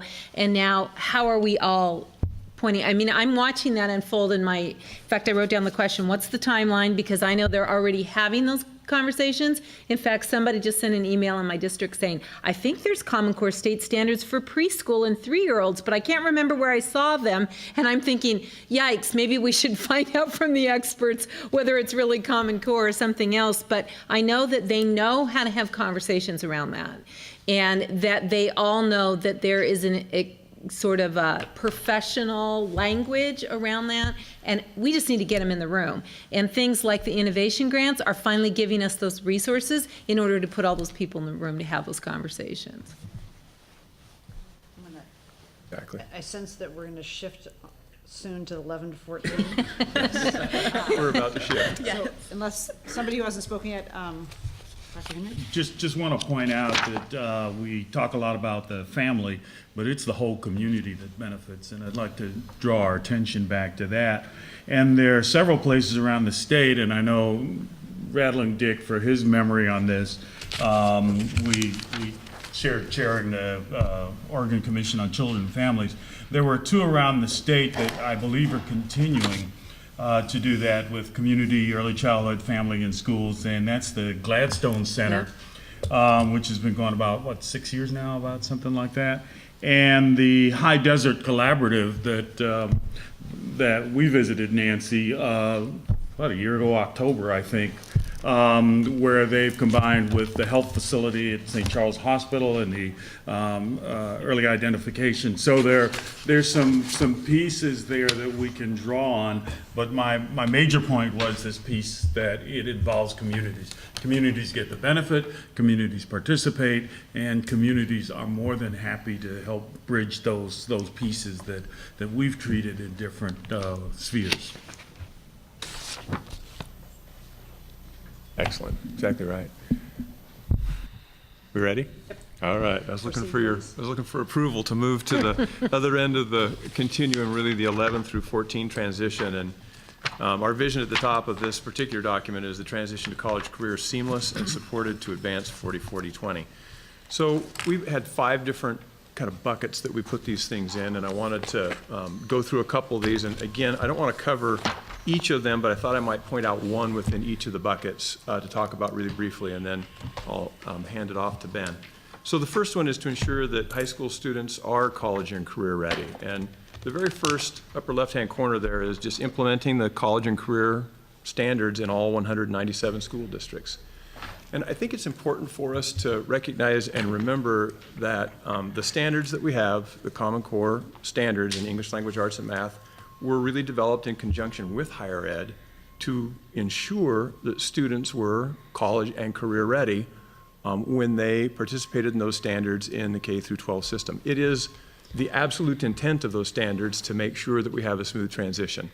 And the implementation of those standards has been underway across the state really since first adopted by the state board in 2010, and then more deeply over the course of the last year. As a couple different things happen. One of those is that there'll be an assessment against those standards this spring. And then also, since we were able to secure some resources from the legislature around deepening this work across all districts in the state, and districts have engaged in that themselves along the way.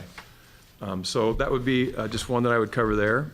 The second is increased rates of student participation in grades 11 through 14, and I'll choose the upper left-hand box in that one too, and I know Board Member Brim Edwards would appreciate that. And that is to ensure more meaningful schedules for high school students, especially during their senior year. And I really appreciated the conversation earlier about, well, is it really just senior year or is it high school experience? And it really is high school experience. The work that you all did today around 9th grade on track is a really key indicator and a really key way to try to work and incent making sure that students are on track at the end of 9th grade, and then we would hope that they would have full schedules as they move through the system. And so we have some work there and going on there, and it is very important when it comes to success. We can't have students who don't take math or science as a senior show up to college 16 months later at the earliest, and then can't pass an entrance exam and end up in developmental ed, and then we're off into an area that's going to make it hard for them to be successful in that transition. The third would be increase accelerated learning opportunities and improve outcomes. I'll go to the bottom left-hand corner box in that, create more opportunities for high school teachers to teach courses for college credit. And it really is about knowing that students are taking courses that are truly college level, that the content is college level. I think the Eastern Promise is a really excellent example of that work. And that once students begin to earn college credits, see that they have the capability to do that work, they don't want to give them away. I have them, I want to continue on, I know I can be successful, and I'm going to use these to catapult myself into the remainder of the college system. So for the record, Ben Cannon, Executive Director of the Higher Education Coordinating Commission, I think. I will cover categories 4 and 5 and then make some concluding remarks, and we should have some opportunity for discussion. So categories 4 and 5 on the grades 11 through 14 continuum. Category 4, bucket 4, align curricular pathways between K-12 and post-secondary. And I want to highlight a couple from this list. The top line is one that you had some discussion on earlier as you talked about the recommendations from the best practices in student transition subcommittee. It is to encourage the use of that 11th grade assessment for placement or as an alternative to other existing assessments for placement in college level courses. And I think the discussion earlier touched both on some of the reasons for doing this and some of the imperative for doing it, but also some of the concerns around timing and understanding that we can feel quite confident about that 11th grade exam and likely additional 12th grade work on the part of the student in order to essentially exempt them from college-based exams for placement into high school writing and math courses. The third line down, so this is on the next page, align math course outcomes from high school to college. So the primary bugaboo, although not the only one in this bucket of aligning curricular pathways, is math. That is the place where far more students get hung up as they transition than any other. And the work here involves examining the relationship between Algebra 2, which is the standard requirement now for high school diplomas, and the related college expectations. Typically, Math 95 is the prerequisite for standard college level math, which is Math 111. And lo and behold, that Math 95, Math 111 sequence doesn't appear perfectly aligned with the high school requirement of Algebra 2. So the effort here and the potential is for adjustments on either side, adjustments related to the high school diploma requirement and Algebra 2, adjustment related to the potential adjustment related to the college math expectations around Math 95 and 111, and there's some sort of additional articulation of that as we talk about potential new math pathways for non-STEM majors within college on the next line, and I won't go into that now, but I'm happy to in follow-up. The final bucket in this alignment of grades 11 through 14 is focused on developmental education. I appreciate the attention that the OEIB has begun to pay to this topic. I want to be clear that actually our goal here is to eliminate developmental education. If we were wildly successful with our work on alignment of grade 11 through 14, and frankly our work on aligning early learning and K-12 and work within the system, we would not have students showing up for college not ready to do college level work. But given that we will continue to expect that there will be some, and we have many returning adults who maybe haven't been in the system for years and years, developmental education remains a significant part of what community colleges in particular do. The three items that are listed here were pulled from a report that community college faculty, administrators, with facilitation and leadership from the Community College and Workforce Development Agency have put in a report that recommends a variety of ways to improve the practice, instruction, and success of developmental education. I'll just highlight, and that work took place last year. Now community colleges are beginning to implement, again with support from CCWD and the HEC, are beginning to implement these recommendations. The second line here I'll highlight is to create accelerated developmental education options. These can involve the co-enrollment of students in developmental ed and credit-bearing courses at the same time, and a variety of other tools to move students more quickly into college level work, quickly and appropriately, in order to increase their likelihood of attainment of certificate or degree. So I guess I would just, in conclusion, stress that this lens, this focus on student transitions, the early learning to grade 3, the 11 to 14 is an important one. Clearly is central to the OEIB's work and is also central to our work. The emphasis that we've placed around this work would not exist without the leadership of our Chief Education Officer, without the board. Left to our own devices, I'll speculate that Rob and I, and perhaps Rob and Megan, would not be sitting at this table side by side and speaking about shared work. That's something that results when we have a Chief Education Officer and a board demanding it and expecting it. And so I think it is easier not to do this.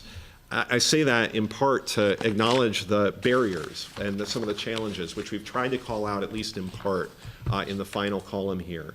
And those are challenges and barriers that, some of which I think this board's attention and leadership and leaning in can help us to address, can at least hold our feet to the fire so we can go to the folks with whom we work, our staff, our stakeholders, and say, this is the expectation that the state of Oregon, the governor, his Oregon Education Investment Board, our chief education officer, have for us. And so appreciate the opportunity to begin to share the efforts with you today and look forward to continuing in the conversation. Probably. Questions? The last comment kind of threw me a little bit, because I certainly hope that we're really engaging those who are working in our high schools and K-12 and community college higher ed in the conversation. If we think we have all the right answers sitting here or sitting there, then I think that's wrong, and I really hope that we're not pushing these things to say, we've said you should do it, so you should do it. I think that's a really wrong move, but I hope that isn't what you were saying. I want to go to number 1, the first bucket, on the standards. And it talks about 80% of teachers leave their curriculum aligns. I just want to make sure that we point out that over 50% of the educators give a failing grade for the implementation of the Common Core standards. So there are some real issues that we're having with the Common Core and the implementation of the Smarter Balanced Assessment. And I know that there are some districts who are going to be asking for, through the compacts, to not use the Smarter Balanced Assessment. And I think it makes great sense that you wouldn't use it, since you don't have any baseline data to show how you're setting your targets with a test that you've never done before, and we don't have any feedback from the pilots from last year. So in this one, the implementation of these standards, I hope that we can, again, take a breath and really focus on the assessments that our educators are using every day to inform their instruction. Because if we don't do that, then the students that are moving through, and now, we've always had standards, pretty good standards, that now we have the Common Core, and they're more rigorous. We're looking at actually critical thinking, which is great. But as we implement them, if educators aren't given the time to create the assessments and then actually utilize those assessments, then their instruction will not be informed by where their students actually are. And that will take some time and a focus by us. And again, I go back to the work that we're doing to create a system of assessments in Oregon. But I really believe this is an area that is extremely important for us to get it right and not to go fast, go slow to get it right with our students now on this issue. So I encourage you to make sure that's thoughtfully considered as you move forward. Thank you. And if just a couple really quick things. One of them, I understood what Ben was talking about with sort of the push about getting some things done, right? And so I think there are two things that I often hear when I come in front of, or I'm at these meetings and I listen to you all talk. And some of it is about the work that you hope that we will accomplish. And then also I hear a lot about how we should go about accomplishing that work.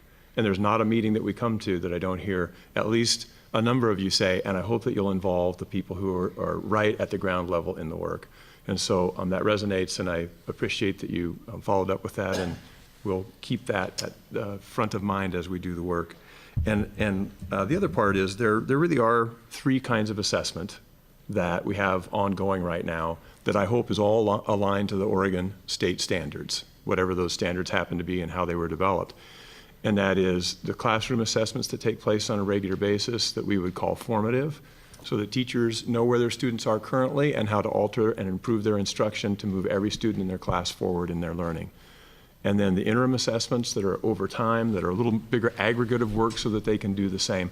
And that really, when it comes to teaching and learning, those two assessments are kinds of assessment are incredibly important. And we need to make sure that we're doing great staff development and work with and supply support for high-quality assessments in those arenas as we do our work.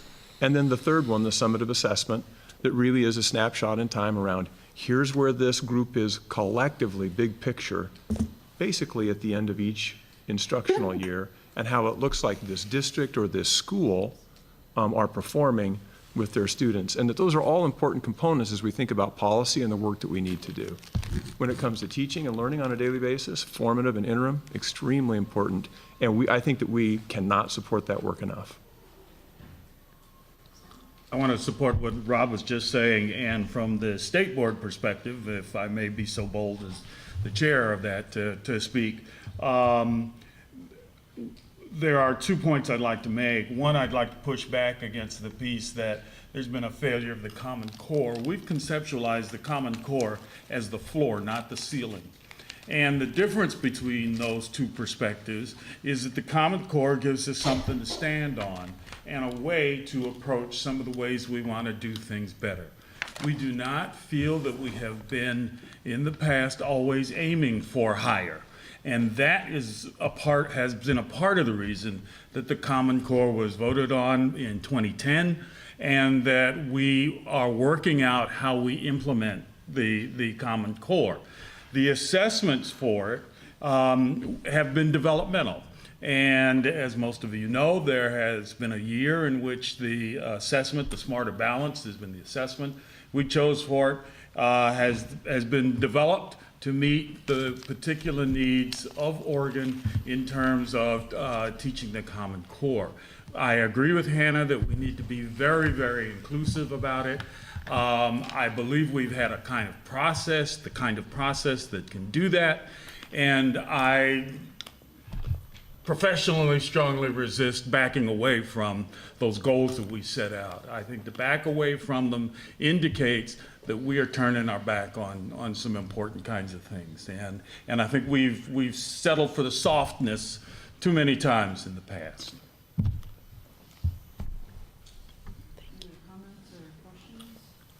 Just, if my comment was taken to mean soften up, then it was misinterpreted, because that's not at all what we're saying. We're saying get it right. We've got to use the assessments appropriately. The implementation of the Smarter Balance this year, before we have actually provided our students the opportunity to scaffold that learning, is not appropriate for students.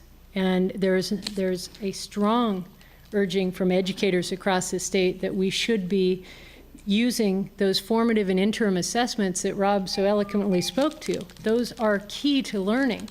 But what we've done is we've invested so much time, energy, and money. We're rating our schools on whether they pass this test. The students don't have any chance. 65% we project will pass the test. So why would we not put in place assessments that allow educators to provide the instruction and get our students to be successful in those standards before we drop in and just force them to take that? And then we've just said, the Secretary of Education has just shared that he's not going to rate teachers by those. Well, that's all well and good and appreciated, because there's no research anywhere that shows that those tests should be used for that.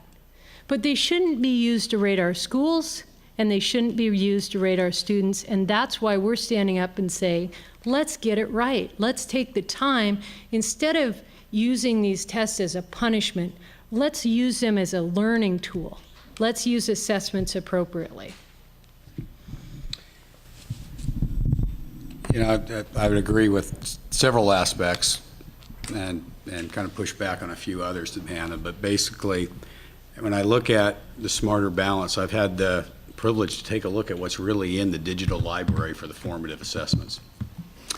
And there has been a great deal of work by multiple states to create that digital library for the formative assessment. And I really believe that's going to really empower teachers to access research-based best practices and align that into their Common Core curriculum. I think over time, that's going to be a great professional development activity. I look at the interim assessment package with Smarter Balance as well. This is going to give our districts the opportunity to practice and see what it looks like this first year. So, you know, maybe the answer a little bit is, rather than or, is more of an and, in that when we look at the Common Core, when we look at the Smarter Balance, there's no question we are raising the rigor and the expectations for our kids, which is a good thing. However, then it becomes, what about the accountability and the quote punishment aspect? Rob, it's my understanding when you came out to our region that the report card next year will take that into account, that there's going to be an alignment between Oaks benchmarks and SBAC benchmarks, and is not going to punish districts. Is that correct? Board Member Mulvihill, that is correct.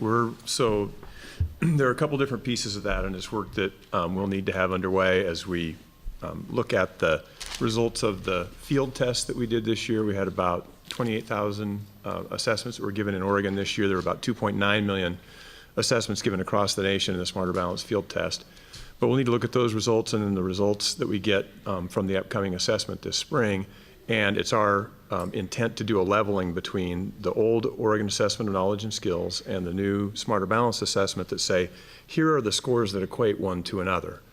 We could do that if we were talking about just like the ACT and the SAT. They could say, ACT would say our college readiness benchmark is I don't remember the number anymore, 27? 27. Is it 27? And the SAT would say our college readiness benchmark is a 1,500 or something like that. And those two things, therefore, are roughly equal, even though they're really different numerical systems. And we can do that between Oaks and Smarter Balance. We can say, here's the equivalency score between these two. When we start talking about rating schools, in the system that we have in Oregon right now, every year, 5% of our schools will be rated a level 1. 10% will be rated a level 2. 10% will be rated a level 5, and then roughly from 16% to 30, let's see, I think it's 49% are rated a level 3, and then the rest are rated a level 4. And so regardless of the assessment that's used, the rating will be based on a percentile basis as opposed to what percent of your students met or not. It's comparative. It's a normative kind of rating. And so we can do that normative rating, and we can also do a comparator between Smarter Balance and Oaks. I have a little concern when we start talking about this and we start talking about a different piece of this as opposed to rating districts or schools. But students and they're meeting the essential skills, we need to be able to do that there as well. There could be a roughly 0.3% or 1 point sort of margin in the work that we do. We'll make sure that we give that margin to the student and say that they met the essential skill if there's a question, until we have an opportunity to refine that over the course of 2 years. How do we put this in the context? Are these national ratings that we have that we find ourselves in the bottom 10%? Are they, do we forget about that or what have you? So how? When you say bottom 10, are you talking graduation rates? Well, I don't know. I don't know what I'm saying. All I know is the headlines is, here's what I hear. Oregon's fourth student in the nation, then goes in here and says, well, actually, we're worse than that. And then, what's the balance here? You walk out of this room and go downtown, that's what you're asked. I don't know, maybe some of us live in shelters, but. Great question, Board Member Ruthenell. One of the things that has been done, the Common Core as a set of standards, and it's really important to separate out the Common Core and then the test that's used to see how well students are doing against the Common Core, which we're calling Smarter Balance. But the Common Core has been adopted by over 40 states, and it's somewhere between 40 and 45 states. And so we have a fairly similar set of standards in just 2 areas, English language arts, reading, and math. And then when it comes to the assessment, the Common Core assessment, I believe 19 states currently have adopted the Smarter Balanced as their assessment. We've never had an assessment like that in Oregon before that takes what students, all students in the state, that we're targeting for them to learn, where we could actually take our assessment and compare it to any other state in the nation. So sometimes when I see these comparisons, I want to know what scale are they using? How have they contrived this mark? Even sometimes with our graduation rates, well, you know, we know that for a while we were not counting students who got a modified diploma, and other states were. Or we weren't counting, we had this fifth-year program proliferation. Well, how do we get that, you know, how do we compare apples to apples? This is a place now we're going to be able to compare apples to apples. We're going to be able to look at our smarter balanced results and other states' smarter balanced results and say, here's where we are in this continuum of 19 states. First time we've had that we're invested in it. We have NAEP. We do. But districts are not invested in NAEP, nor is it aligned to the Oregon content standards. This is the first time coming up here where we are really going to accurately say this is our curriculum, K through 12. This is our assessment that we're buying into. Let's take a look at all of these other states and really see. This will be the first time it's apples to apples. So we'll really see if we're down the bottom 10%. And it's all kids. And may I just add, that it's a snapshot in time. It's a one-time test. So if that student didn't have breakfast in the morning and we're the second hungriest state in the nation, what does that mean? How do you think that student's going to fare? And as we look at do universities use these high-stakes standardized tests for admittance? No. Are they correlated to a student's success? No. But we keep pretending that we're using them in the right way. It's wrong. We shouldn't be. Look at our funding for higher ed in Oregon. 47th, 48th in higher ed funding. Class size, our number we're like second from the bottom in class size across the nation. Our TEL survey shows 27% of the educators agree that they have a class size that they can meet the needs of their students. And yet we're going to proceed, and failure to students matters. They take the test and they fail, and it matters to them. Talk to Rick Stiggins about, does it matter? An assessment guru that we should be listening to. So we're setting them up for failure on a test. And again, we don't have to do it. We don't have to proceed. The Secretary of Education may say, you know, if you don't do this, we're going to take your money away. Well, take the money away. Really, are you going to really stand up and take Title I money away from Oregon students when we're dealing with everything that we have and the disinvestment in public education? Why don't we stand up and say, we're going to create a system of assessments, and I really hope we do, and I appreciate the work we're doing in this realm, but we've got to stand up. Our students need us now to do that, Dick, and it is our opportunities as leaders in Oregon to actually say, we're not going to use these tests inappropriately. We're going to use assessments the way they are meant to be used, and we're going to provide a quality education where students get immediate feedback, where they're actually learning, and we're not spending millions and billions of dollars on these tests where people are making a profit. Just wanted to, not to address the... Oh, he can go ahead. No. Ben and David, and then I think we're going to try and wrap up, just stay on schedule. Not to address the larger issues and questions around the Smarter Balance test, but just a piece of the way it's called out here is for its potential use to help with college placement of students who are entering from high school. I just wanted to note that the state of Washington last week announced that its community college system and its public universities are waiving their placement tests for students who achieve certain scores on their 11th grade summative test, Smarter Balanced, in conjunction with doing certain specified additional work in 12th grade. And I think there are some very reasonable questions about Smarter Balanced and a sort of time frame for its use and implementation. But I guess I'd put myself in the mindset of a student who takes that test in 11th grade, does really, really well, shows that they've essentially mastered the college and career ready standards in math, for example, goes on and takes a math course in 12th grade as required under that Washington rubric, and then shows up, or under the Oregon system, then shows up in an Oregon community college or public university and is presented with an entirely different assessment in their first week before they've begun class. It's been at least 3 or 4 months since they've taken a math class and is put into developmental education. That's part of the problem that we have today, and it's part of what we're hoping to address, I think, in a Washington-like way with our higher ed community and our K-12 community, and it's called out on this list. Okay, where to start now? I'll try to be brief. I'll try, Julia. No, I think Hannah brings up some important points about using multiple measures and not just relying, especially on one new test that's going to take really several years to phase in, and really several years of students going through the new Common Core standards to really be, I think, up to par on, not to put too many stakes on that. And I mean, that's maybe something for a future agenda, is talking about some multiple measures, how we're assessing success in K through 12. Because you're right, we don't really rely a lot on especially 1 or 2 standardized assessments when you're talking about success at college or university. And I wish we had, and I'd like to see it on the agenda for the next meeting, because we talked about this briefly in the subcommittee earlier, the transition subcommittee. It was a very, very rough draft about using Common Core in lieu of the existing placement test for colleges. So it's, mind you, it's a very rough draft. It was more considerations rather than any recommendations.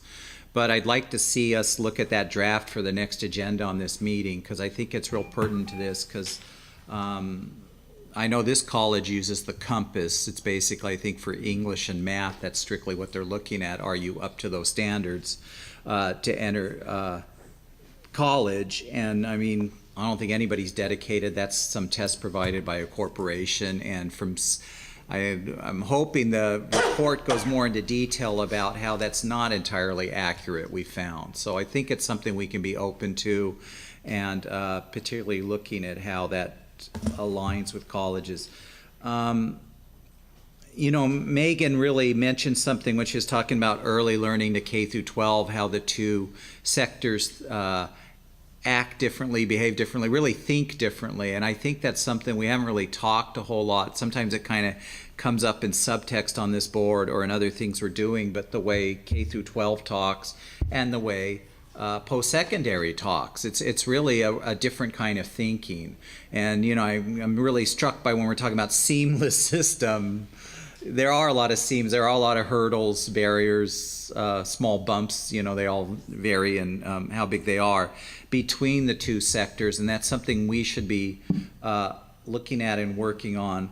I am encouraged by some of the work done, and it's not really reflected so much in this chart, but with working on new outcomes and methods in developmental ed, for example, making it more relevant to students, making it fit in better with their path at college, and hopefully getting more students moving out of developmental ed and into college level courses. I'm encouraged by the math faculty that have come across the state and are actually looking at some other alternatives to Math 105 or Math 111 or Math 95. That whole path there has the math requirements required.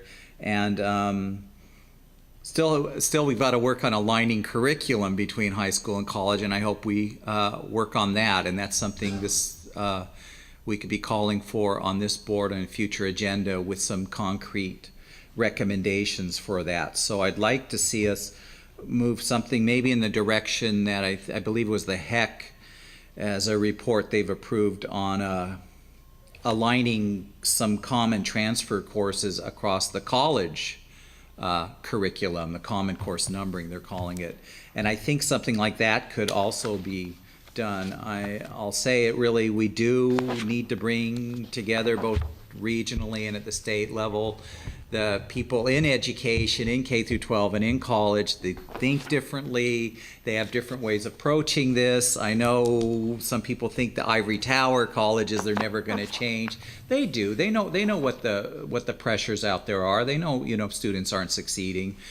But it does take maybe a little bit longer, a lot of talking through, a lot of processing. That's just the system. And go back to University of Heidelberg in the 15th century, and you probably see the beginnings there. But nonetheless, that's the system we have. I think it works really good. There's nothing I think's really been done in education top down that's been entirely successful.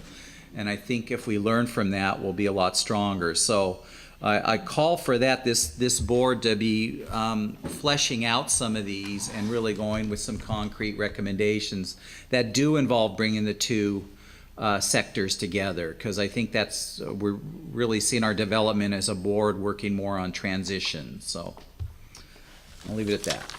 Great. Is there anyone else? I know when you were speaking, Dr. Golden was making a note of your request for future discussion. So I guess I just have a couple closing comments and just one. I'm going to start with just a quick definitional question. In the reference in here to dual credit, I'm assuming that's just not exclusively dual credit with the community colleges or university, but also would include AP and IB.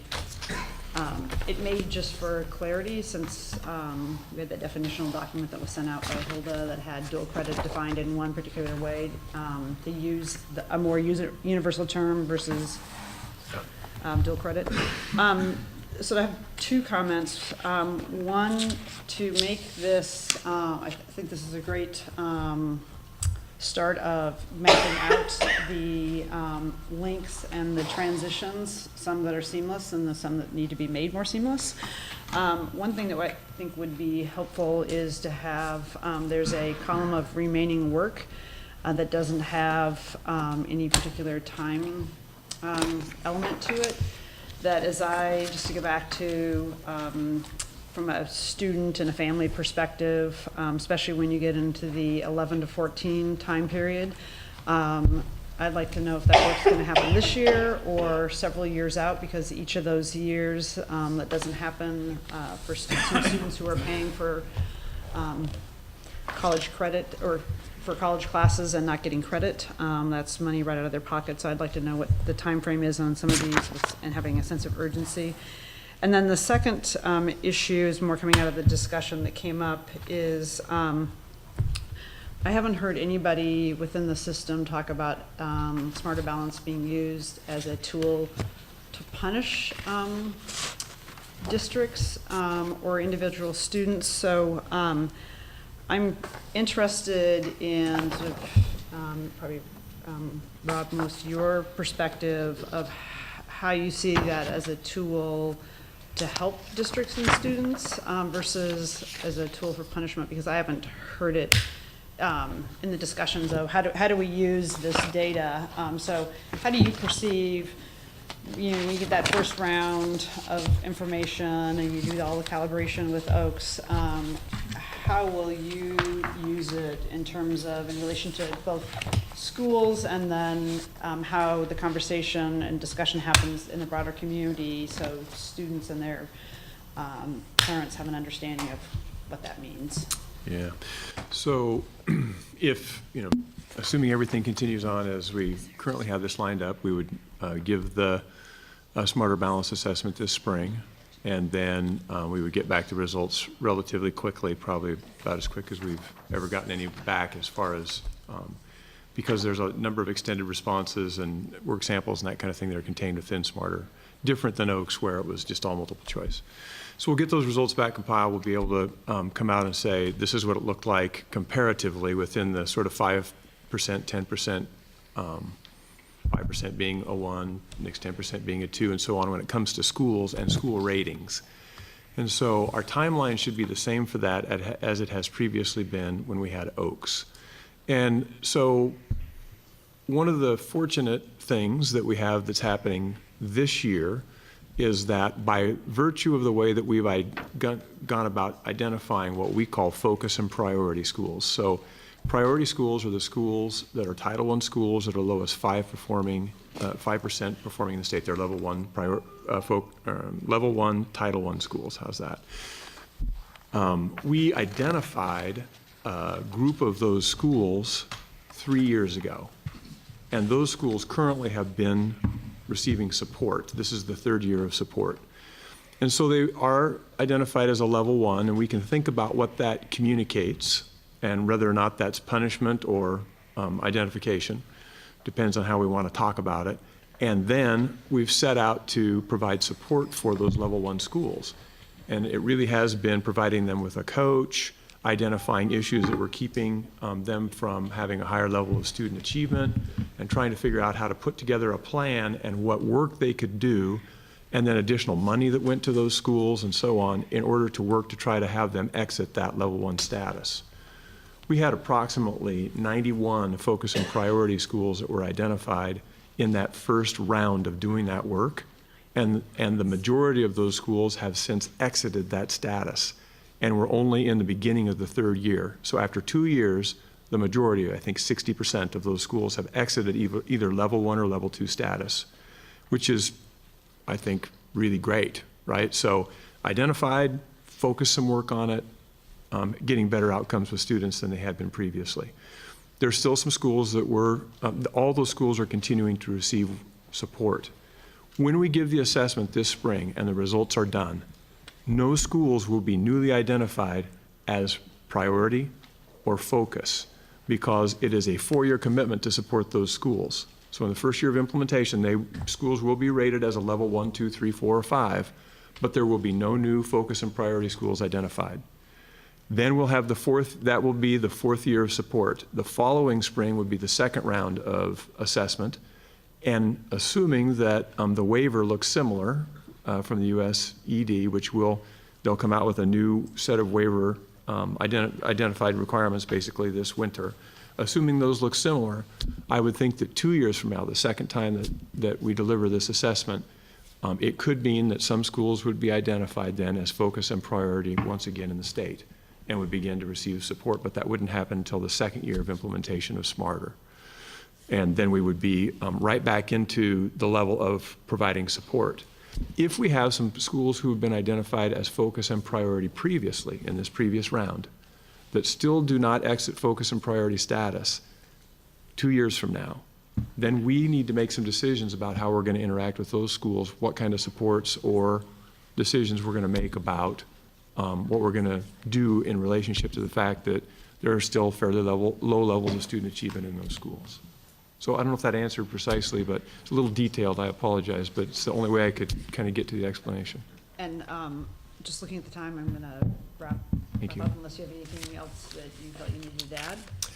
Just, this is really fun work, and I feel very fortunate to have these people sitting on either side of me as we do this work, and really appreciate the direction that you all provide with us and the opportunity to think about how we create a system for kids that's going to help them achieve every success that they're capable of. So thank you for the work that you all are doing. Thank you. So letters go home saying every school's failing, money's taken away, principals are fired, educators are fired, regardless of how the parents feel about the school that their children are going to. There's punishments that come with these tests. I encourage you to talk with educators who have been subjected to this and our students so they understand, because they understand it's testing and punishing and all that's important. So thank you. Next, we're going to move on to the public testimony. And before we actually have the public testimony, I just want to mention to everybody that for the public record, there's 2 pieces of public testimony in the back of your binders that was sent by email, one from Apano and the second from Pat Mueller from Oregon Save Our Schools. So if you can make sure and review that in addition to the people we have signed up today. So we have a number of people signed up today, and I'll just start with the first one on the list, and just a reminder of 3 minutes, maybe a little bit more.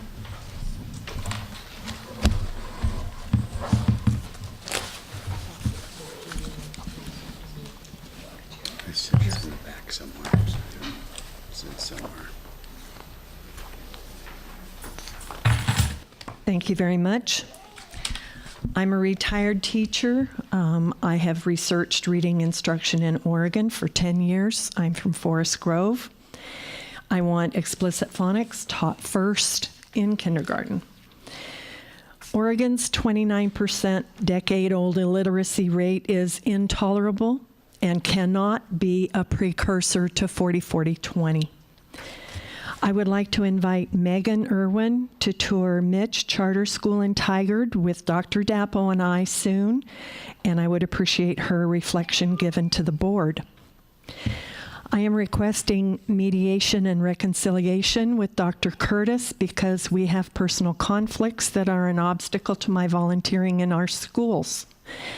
I can help children learn to read and write, and there's no good reason that I shouldn't be allowed to. I would like the OEIB to consider appointing ex officio members because some of us come to a lot of these meetings and we care a lot and we want to communicate and encourage our peers. For instance, if somebody comes to 6 OEIB meetings and can write an essay or draw a picture about how they can make a contribution, they could be a non-voting ex officio member. OEIB has the power to order superintendents to use explicit phonics first in kindergarten. I want to remind you it's free after teacher training. I want to see what the first Smarter Balanced assessment, because it should be done probably in the first month of school. That's the initiative, initial, or you called it another name. Pardon me? Formative.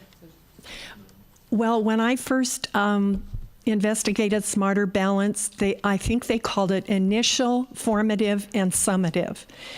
And it's supposed, the initial and formative are supposed to help teachers tweak their lessons so they can get to the goal by their formative assessment. So Smarter Balanced initial assessment should have been done right about now, and I would like to see a copy of that. Dr. Henry, you're on, you're on the PSU Board of Trustees, as well as the State Board of Ed and OEIB, and I'd like all Oregon universities to train teachers in explicit phonics. How am I on my time? 5 seconds. 5 seconds. Third grade is too late. Explicit phonics students can read by the end of kindergarten. Thank you. Thank you. Next on the list is Jim Anderson.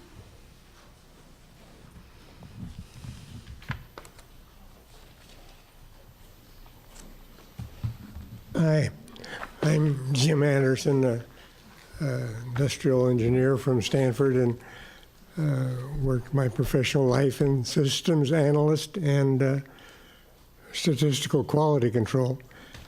And the last 15 years I've worked with King's School a lot, which is the bottom, the #1 category. And I see the children needing an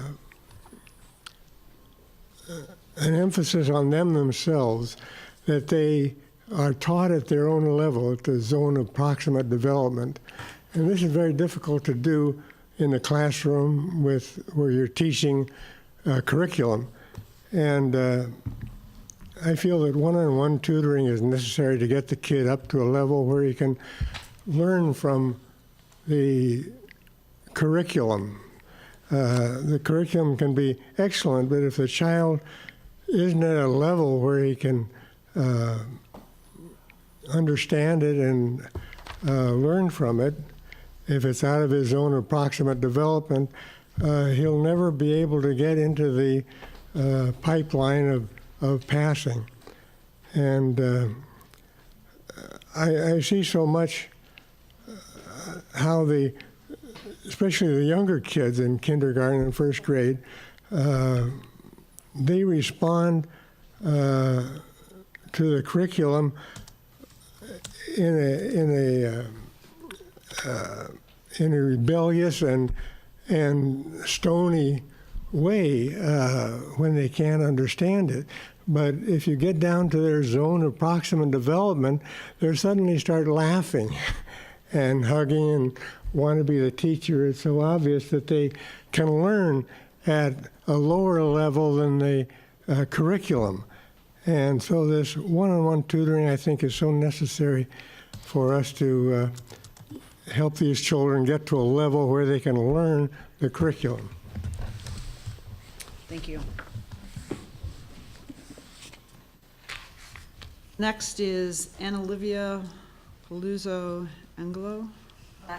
Sorry. Thank you. Hi, I'm Anna Olivia Palazzo Angulo from the Salem Kaiser Coalition for Equality, and I'm really excited to be here. I've enjoyed listening to all of you for the first time. I'm talking today about the ELL funding policies that have been proposed to go forward into the next part of, the details being worked out. But I just want to emphasize that the most important part of those policies that are being put forward is the accountability, and it's really going to be important that the accountability be tight. We need consistent coding in the state budget. We need clear measurements and requirements and consistent across all districts and comparing apples to apples. And this needs to be data-driven measurements, both in how the dollars are spent as well as what the achievement results are. And make it easier for districts to report. In my 15 years of advocacy, that was the biggest complaint I heard, was how difficult it was to figure out what belonged in the ELL money and what did not. And every district had different reporting obstacles. The next thing I wanted to talk about is really important to me is the removing obstacles for funding to be given directly to community-based organizations. Community-based organizations, CBO, and then the culturally specific organizations, CSO, for the sake of me not taking too long and saying every one of those titles. I think the most important reason for removing those obstacles to CBOs is to eliminate the disparities for CSOs, cultural specific organizations, and the disparities in the kids, which is not just education, but this researcher identified 28 disparities in our community that our community of color faces. Education, of course, is going to lead to reducing this greatly. The reasons culturally specific organizations have grassroots programs that may work better than generic programs that are designed for all children, and culturally specific CBOs provide services to the constituents, to their own community, because they represent the community because they were constituents and or understand what it is to be a constituent. And they can be vetted and assured of security in using funding and not wasting or going, I don't know how to say it, but just the things that prevent people from wanting to fund them. And we do face a lot of obstacles, our own disparities in funding and our staff incomes. We get less benefits, less major donor. It's harder to fundraise, less likely to be sustainable. If we could count on CBOs being funded at the same level of recognition, then, am I done yet? Go ahead and finish. Then we could, we would be at the same sustainable level, because we need to eliminate the disparities that we have in recruiting funding in order to do the special work we do with the kids. And I think that we have the highest level of passion and sacrifice and how do I say, the complete devotion of the staff not wanting to ever quit no matter how low their benefits are. And, very inclusive. So I just want to read one quote and I'll be done, okay? At the summit that we were at, it was a really great quote. The system stays the same even if the results are poor. So how are we really changing things? Portland Public Schools working collaboratively with other agencies, the summer reading, the dual credit, working with the community can get you there. We see that in Salem also. This was from an article of who gets to graduate. It was comments. And then districts may have very effective instruction in general, but they're working to approve all the students in parallel, and it's really difficult to eliminate the gaps if you change the trajectory, you're going to have to be intentional and put more money into the ones that are behind to close those gaps. So that's all I have. Thank you very much. Thank you. Casey Jama. Will you pass this around? Give it back to me after you take a look at it. Good afternoon, and my name is Casey Chama, and thank you very much for having me. I'm the executive director of the Center for Intercultural Organizing, a grassroots organization working to build a multiracial, multi-ethnic movement for immigrant refugee rights. We're also a member of the Coalition of Community of Color, CCC. First of all, I want to just let you know that I'm a father. I have a 4.5-year-old twins who are going to be entering on the education system next year. So I have, stake on the game, and I've been an advocate since 2000 for education, for particularly the ELL students. I have no doubt in my mind that we're all caring about Oregon education system, and we want to make sure that we all achieve the 20, 25, 40, 40, 20. We all know that. I think that's important, and we need to, in order to get there, then the issue will be addressing the issues of ELL students. Our community has been fighting for equity on ESL for more than 25 years. And we have never seen this level of attention given to the ELL outcome. So we greatly appreciate for this attention. We appreciate ODE and also Oregon Education Investment Board is developing quality and recommendations to support focus on urgent on ELL kids in our public schools. We have seen too many children language and ESL programs. That's not a good for our community. We are not receiving these kids given equal education that they need. There have been ongoing civil rights issues within the ELL for years. The graduation rate speaks itself, as you know. 49% of the ELL students graduate in high school, and that's not acceptable. And it's not acceptable to us as a community, and I'm sure it's not acceptable to you. Although we're investing one of the highest on the EL department across the country, over $160 million a year in 2013, 2014, we need to track the resources where they're going. And I think, as Anna Olivia said, that has been some ongoing issue with our community. I think if we're investing something, we need to know where those dollars. If you're giving me $100 as a community-based organization, every agency who gives me money, they would know every penny how I spend and where I spend. And I think that's a simple baseline that we can ask our school board, and creating a systematic way across the board. So one group does not report one way and another school board doesn't report one way, but creating a systematic way. We also support the OED recommendation of being forwarded to Governor Kissaber, and look forward to seeing them in his budget for recommendations for 2015, 2017. As I said, our goal is to go to and achieve 25, 40, 40, 20.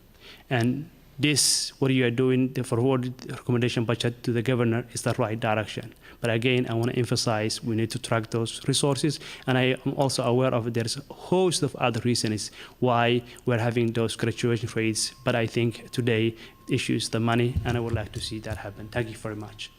Thank you. Kathy Wall.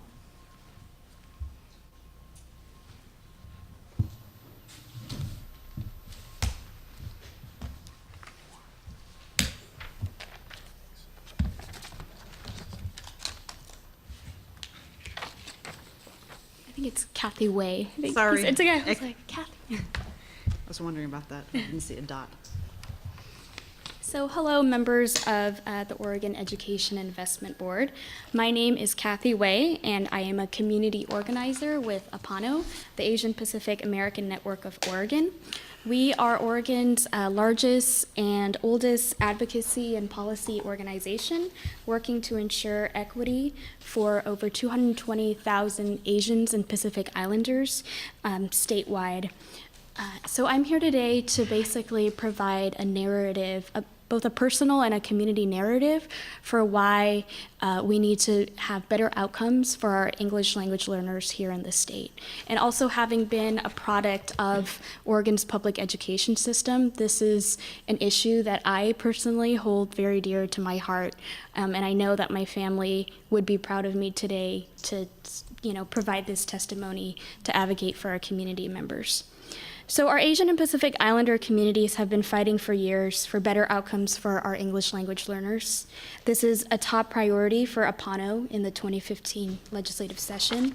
And I want to just thank the work of ODE and your board for approving the recommendations concerning ELL. This is work that we've been doing for quite some time now, and we hope to just sort of to work better in partnership with you moving forward. So as someone who's worked directly with ELLs before, particularly refugee students, these kids basically come to this country with nothing but hopes and dreams. They've escaped war-torn countries, and the only opportunity that they have surviving here is through education.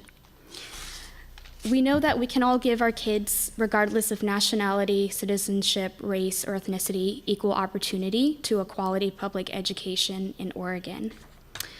As our organization, Apano, supports strong, diverse, and engaged families, the simple fact is that many of these students are the first in their family to attend an American education system, such as myself and my family. However, their chance for success is greatly diminished if they are not afforded appropriate language-based education.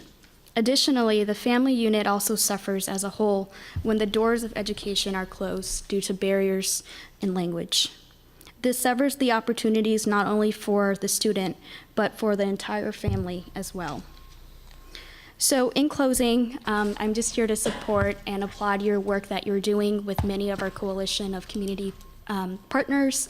I myself is here from Apano, and Casey just testified. And again, we want to be able to collectively improve better outcomes for our kids through more accountability, just measure metrics.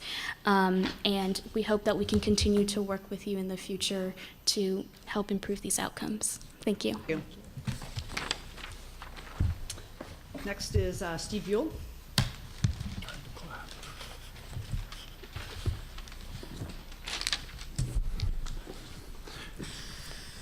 My name is Steve Buell, and I'm one of the founders of Oregon Save Our Schools, who I'm talking for today.